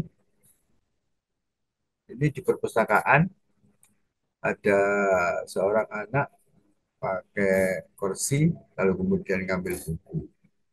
Ini kira-kira kalau empati kita apa yang dirasakan? Empati kita, Membantu, Pak. ya bagaimana? Ya katakanlah bagaimana bagaimana perasaannya si anak kecil itu mengambil buku gitu ya.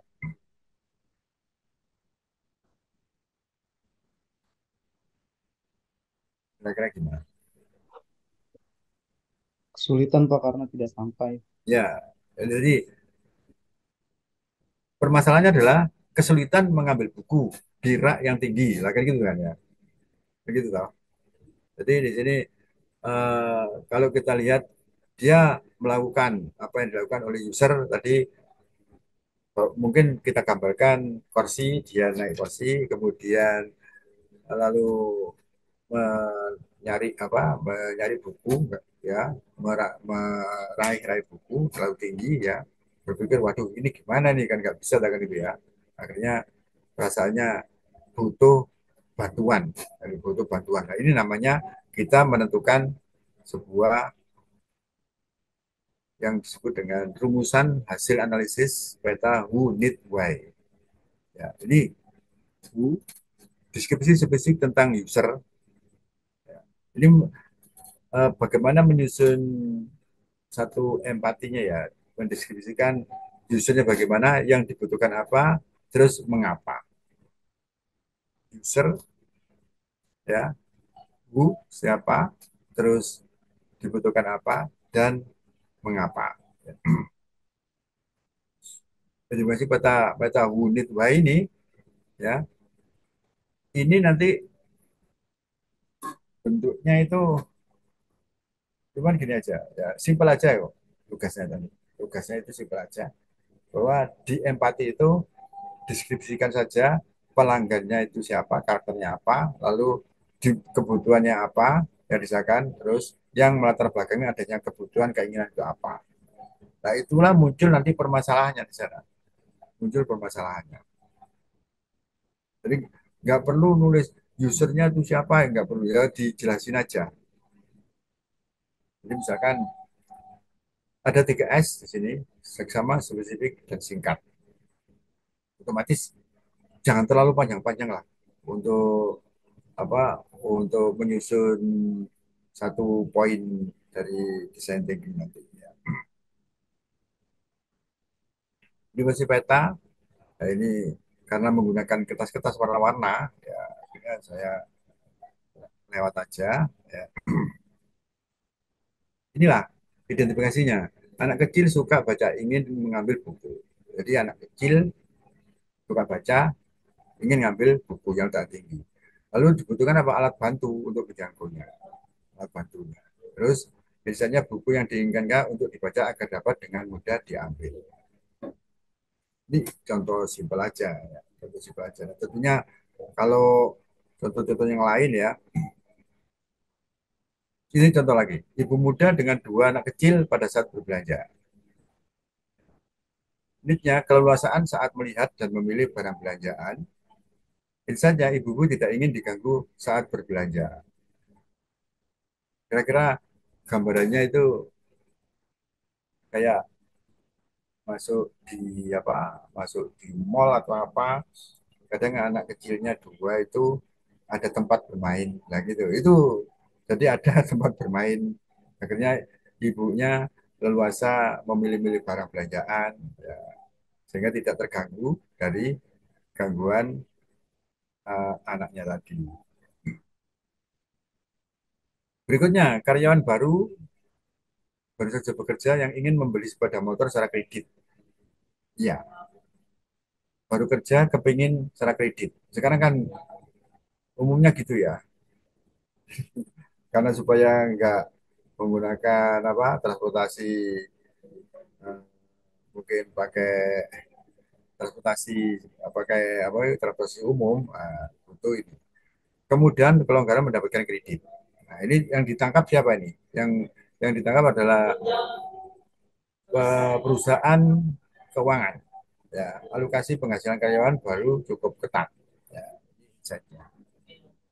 Ini contoh, beberapa contoh yang berkaitan dengan eh, kegiatan-kegiatan yang baru tadi. Terus kemudian bayi yang baru dilahirkan. Dibutuhkan apa? Segera setelah dia dilahirkan ada kehangatan. Bayi yang baru lahir rentan dengan perbedaan suhu. Ini ya contoh-contohnya adalah kebutuhan tentang bayi gitu. Seperti ini. Maka muncullah ini apa? Selimut untuk bayi. Ya. Ini adalah hasil eksplorasi ketika tadi bayi itu baru lahir ini.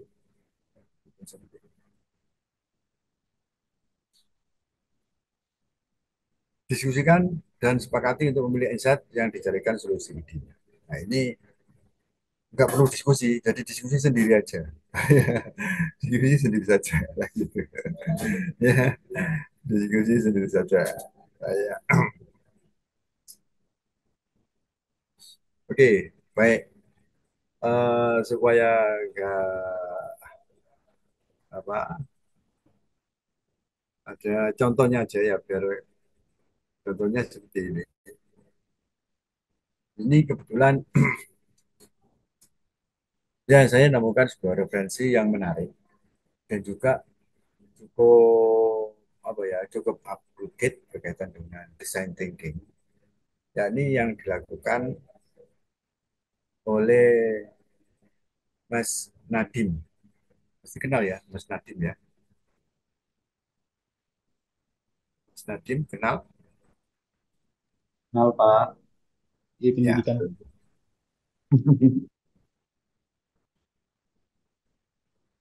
Mas Nadim ini adalah menteri. Nah, ini saya buat tadi ya berkaitan dengan design thinking Gojek. Ya. Apa yang dilakukan oleh Mas Nadim? Ini, jadi Pak Nadim ini foundernya Gojek, ya, resah saat banyak orang tak percaya oleh Gojek bisa menjadi pekerjaan profesional. Ya artinya ojek-ojek apa ojek pangkalan dulu ya, itu apa bisa jadi yang profesional gitu. Nah, apa yang dilakukan? Penemuan inovatif berupa aplikasi penghubung mitra ojek online dan penumpangnya dengan Gojek. Jadi tahun 2020, Gojek telah mengumpulkan 38 juta pengguna aktif bulanan, menyabet gelar unicorn ya di Mei 2017 ya, dan menjadi dekakon 2 tahun setelahnya. Ini luar biasa ya. Aplikasi penghubung ya, katakanlah transportasi, tidak punya kendaraan, tapi kapitalisasinya luar biasa besar sekali. Ya, jadi unicorn kan kategori udah begitu besar ya, sampai triliunan lah gitu. Apa yang dilakukan? Tahapan penemuan Gojek menggunakan design thinking. Ini cerita sedikit berkaitan Mas Nadim. Mas Nadim ini eh, mengatakan bahwa sektor ojek sangat bernilai. Ya. Dia berawal dari pengalaman pribadi yang lebih memilih naik ojek dibanding membawa mobil sendiri untuk menghindari kemacetan. Jadi ada masalah, kenapa kok lebih memilih ini? Karena Mas Nadim merasakan sendiri, ini ceritanya kan melakukan empati ya, karena merasakan sendiri sebagai penumpang customernya gitu ya. Jadi yang repot kan saya nih bisa nggak seperti niru ini kan gitu ya. Karena kebetulan Mas Nadim ini merasakan naik ojek itu solusi yang baik untuk menghindari kemacetan. Terus mendapati bahwa masyarakat juga merasakan keresahan yang sama, yang membutuhkan transportasi alternatif. Nah, contoh seperti ini aja nanti, ya. Jadi contohnya bisa template yang saya berikan ini belum saya share ya. Nanti saya share ke Bu Lilis, Bu Lilis ya. Saya barusan barusan ini tadi barusan bikin dan ini saya berikan biar tugasnya nanti nggak menyebar, melebar gitu. Ya. Oh iya. Iya Pak, memang Ya, jadi saya artinya teman-teman nanti tugasnya menemukan sebuah ide. Ini kebetulan idenya Gojek ya, Gojek yang ada masalah berkaitan dengan apa kemacetan itu masalah, dan kebutuhan user adalah supaya tidak kena macet. Nah, gitu. Kalau bawa mobil, akhirnya dia memilih naik ojek ketimbang naik mobil. Terus satu sisi, Pak Nadiem juga bisa observasi, bisa wawancara, bisa image, juga merasakan sendiri gitu ya, bisa komunikasi dengan apa mitra-mitranya gitu, dengan mitra-mitra, dengan apa, dengan ojek-ojek pangkalan tadi itu, ya, ojek pangkalan tadi itu. Di sisi lain, karena sering naik ojek, Nadiem dapat memahami seluk-beluk perjuangan seorang ojek yang bekerja selama 14 jam dan tidak bertemu sang istri, tapi hanya dapat 4 penumpang. Nah, merasa prihatin dengan nasib tukang ojek. Nah, ini merasanya benar-benar masuk ini. Pak Nadiem bilang masuk, masuk sekali, ya sudah mencebur gitu ya, menyebur merasakan bagaimana sih merasakan ke permasalahan, permasalahan ya. Jadi empatinya ter apa ya ter terrepresentasikan ya dengan menggunakan sebagai konsumen ojek ya juga sebagai mitra ya sebagai tukang ojeknya juga kan gitu ya dan juga masalah yang terjadi di Jakarta ya kemacetan itu terus yang kedua ya jadi tugasnya nanti dari empati kemudian mendefinisikan kemudian mengideasi Zeno kemudian menginformasikan. seterusnya nanti ini saya jelaskan ya.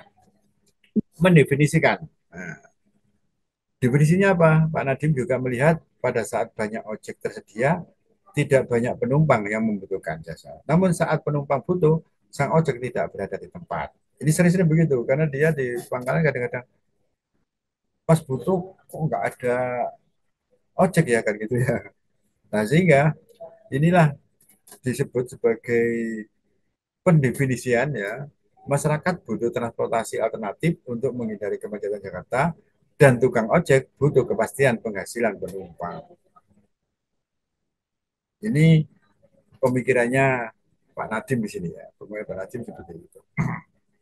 Nah, berdasarkan pada keresahan masyarakat tadi, maka muncul namanya ideasi ya, yakni bermodalkan keresahan masyarakat, kemudian Jakarta, nasib tukang ojek, nanti memberikan solusi dengan menciptakan sebuah penghubung antara kebutuhan penumpang dengan tukang ojek.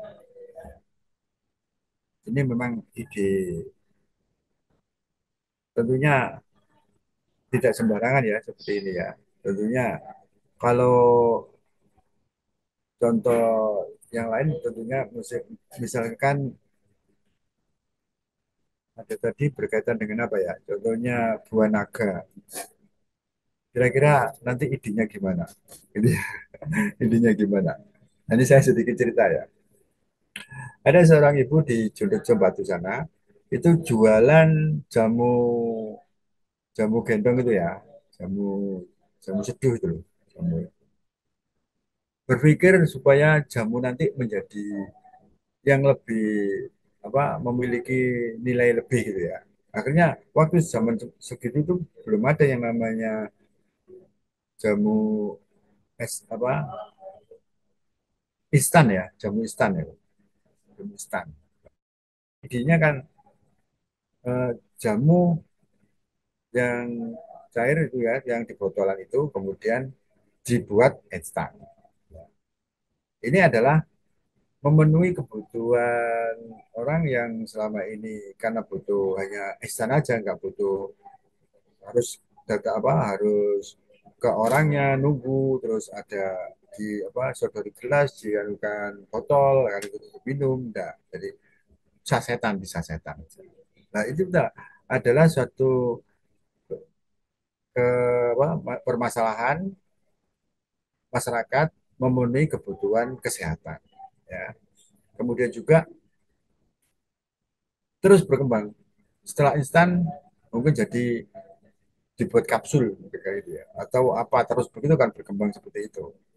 Nah, ini adalah sebuah proses eksplorasi sebuah produk untuk memenuhi kebutuhan seorang yang semakin lama semakin berkembang.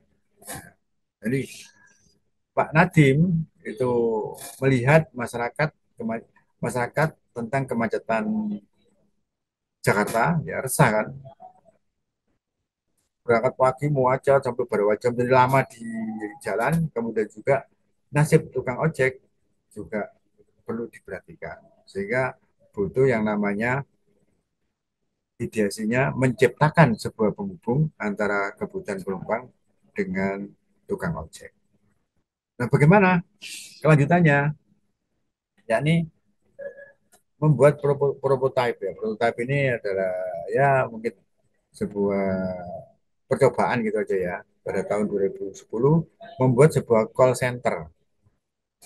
Jadi ojek konvensional ini dikasih pusat calling center, kemudian berjumlah 20 orang pengemudi setelah mendapat respon positif dari masyarakat, barulah Gojek mengembangkan aplikasinya. Jadi ada prototipenya ini ya. Jadi call center itulah yang dibuat dasar Pak Nadiem untuk membuat aplikasi Gojek, ya, call center ini. Dan ternyata dites ya, ada yang ngetes, Gojek merilis aplikasi GoRide ya untuk melihat respon masyarakat. Tak lama pengemudi berbondong-bondong mendaftar yang mulanya 20 orang, sekarang 800 orang ya, menjadi 800 orang. Gojek sukses menjadi penghubung mitra Gojek online dengan customer yang membutuhkan transportasi alternatif untuk menghindari kemacetan Jakarta. Jadi sampai di sini tugasnya. Udah, jadi eh, ini adalah sebuah mungkin kalau pengalaman-pengalaman dari teman-teman berkaitan dengan bisnis apa saja ya silakan. Ini kan berkaitan dengan era digital, jadi saya cocok sekali ya penemuannya Pak Nadiem ini. Pak Zainul, waktunya Ya, tinggal 9 menit. ya, ya, ya, udah selesai kok. Ya Bu, terima kasih Bu Lis. Terima kasih. Pak Zainul, mohon maaf Pak, saya mau tanya. Untuk tugas ini, Oh, iya. Ya. untuk tugas yang Bapak sampaikan tadi, itu kita harus memetakan datanya untuk bisnis yang sudah ada atau bagaimana ya Pak? Misalnya kita ambil contoh, kenapa Shopee bisa ada kayak gitu tuh, Pak. Ya, ya, ya, ini kan sebenarnya kita design thinking ini adalah paling tidak sudah bisa memikirkan berkaitan dengan kebutuhan yang orientasinya pada orientasi customer gitu ya. Bisa saja baru, bisa saja yang sudah ada, atau mungkin original ide bisa bebas saja itu, bebas. Ya. Ini tadi kan Gojek kan ceritanya proses untuk penemuan melakukan design thinking sampai dia bisa menjalankan Gojek tadi gitu ya. Nah kalau misalkan ide apa saja, saya tidak mengharapkan sampai yang muluk-muluk gede tidak ya. Ya mungkin simpel-simpel aja. Ya ini mungkin saya beri bocoran aja ya kayak ibu siapa yang buah naga ya yang dari Banyuwangi yang pengusaha buah naga ini ada Mas Yohanes Putra apa tadi ya saya lupa aku sampai lupa ini dari Banyuwangi tadi ya. Nah, itu bisa saja di buah naga itu selama ini panen gitu ya panen berlimpah. Nah itu bagaimana mengatasi berlimpahannya panen tadi ya arahnya lebih teknologi ya mungkin dibuat diekstrak lah atau ya dibuat untuk apa bubuk lah atau mungkin bahkan buat kapsul lah kapsul buah naga gitu jadi satu kapsul itu sama dengan senilai satu buah naga lah gitu bisa saja seperti itu ya, bisa seperti itu. Jadi tadi balik lagi bahwa mengenai tugas ini bisa baru bisa ya bisa pengembangan bisa baru atau sudah dialami aja ya nggak apa-apa ya ini kan saya berharap menemukan paling tidak salah satu ide di mana di kelas ini ditemukan suatu proses design thinking yang benar-benar real gitu, real gitu ya.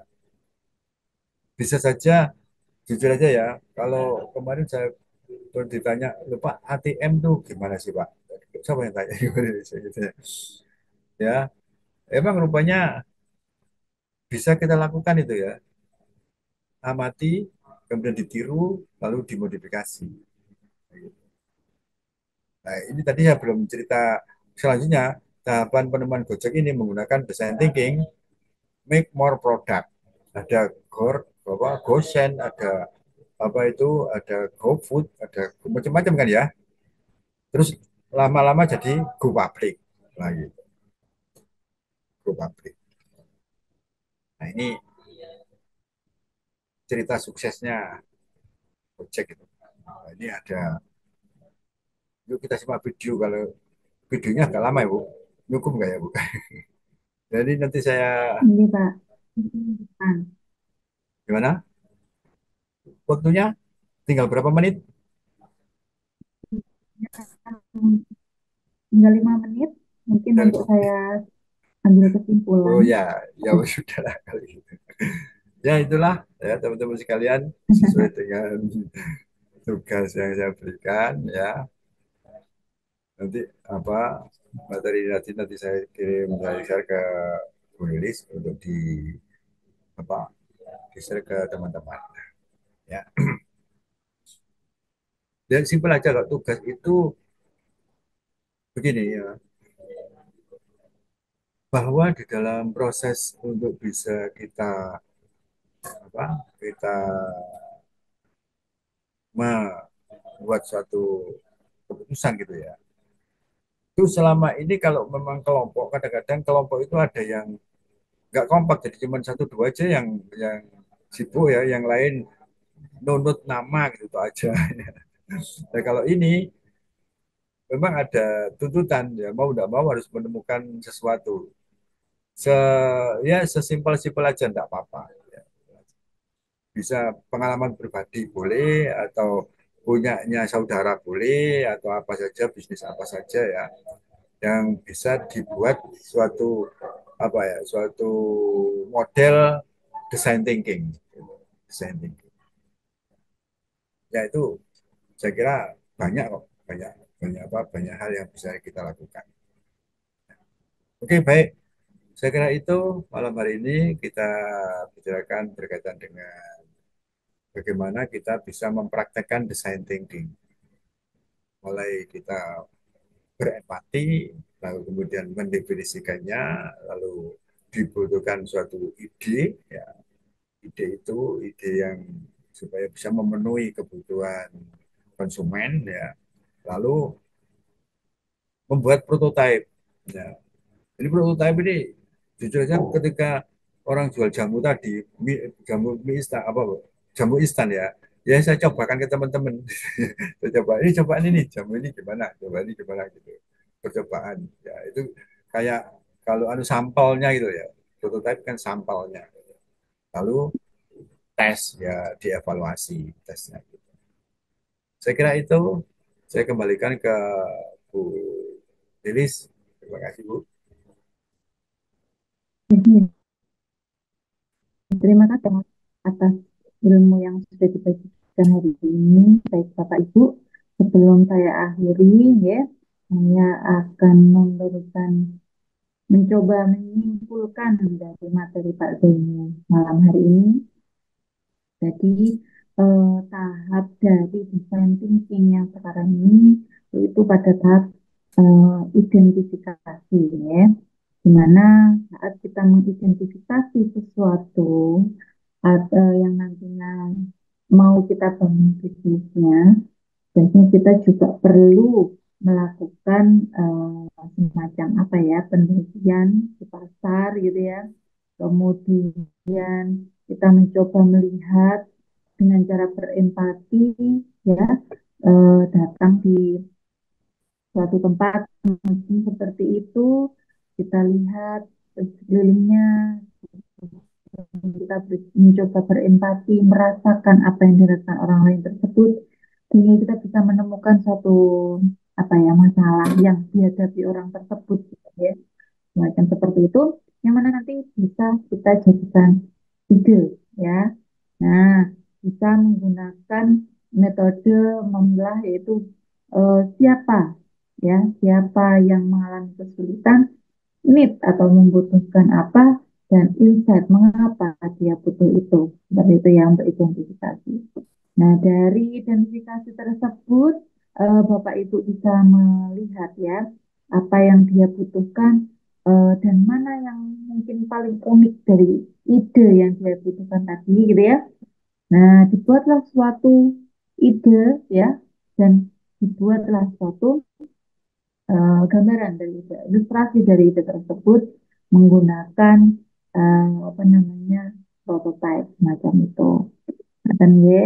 Nah, ini tadi Pak Zainul memberikan tugas Bapak Ibu jangan jadikan beban ya, tapi apa namanya dikerjakan dengan senang hati. Tujuannya baik karena biar materi disampaikan oleh Pak Zainul tadi bisa bisa apa ya terkirim ya ke memori Bapak Ibu. Jadi perlu ada tugas gitu ya. Perlu ada tugas di mana nanti Bapak Ibu bisa benar-benar paham. Itu tujuannya dari Pak Zainul ya. Mungkin kalau sekarang kondisinya lagi kurang bagus atau gimana ya. Nah, dengan mengerjakan tugas nantinya tetap mungkin sekarang nggak bisa paham, nantinya bisa paham. Mungkin seperti itu. Nah, kurang lebih seperti itu apa yang bisa saya simpulkan. Jikalau nanti ada pertanyaan atau mungkin ada yang ingin berdiskusi ingatan ya ke Pak Zain bisa japri ke Pak Zainul atau mungkin kalau malu ke Pak Zainul coba japri ke saya nanti saya tanyakan ke Pak Zainul ingatan ya.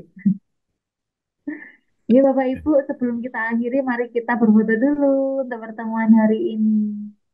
Mungkin bisa di on cam kan dulu pasang pose yang paling wow, yang paling disukai ya, gaya bebas boleh.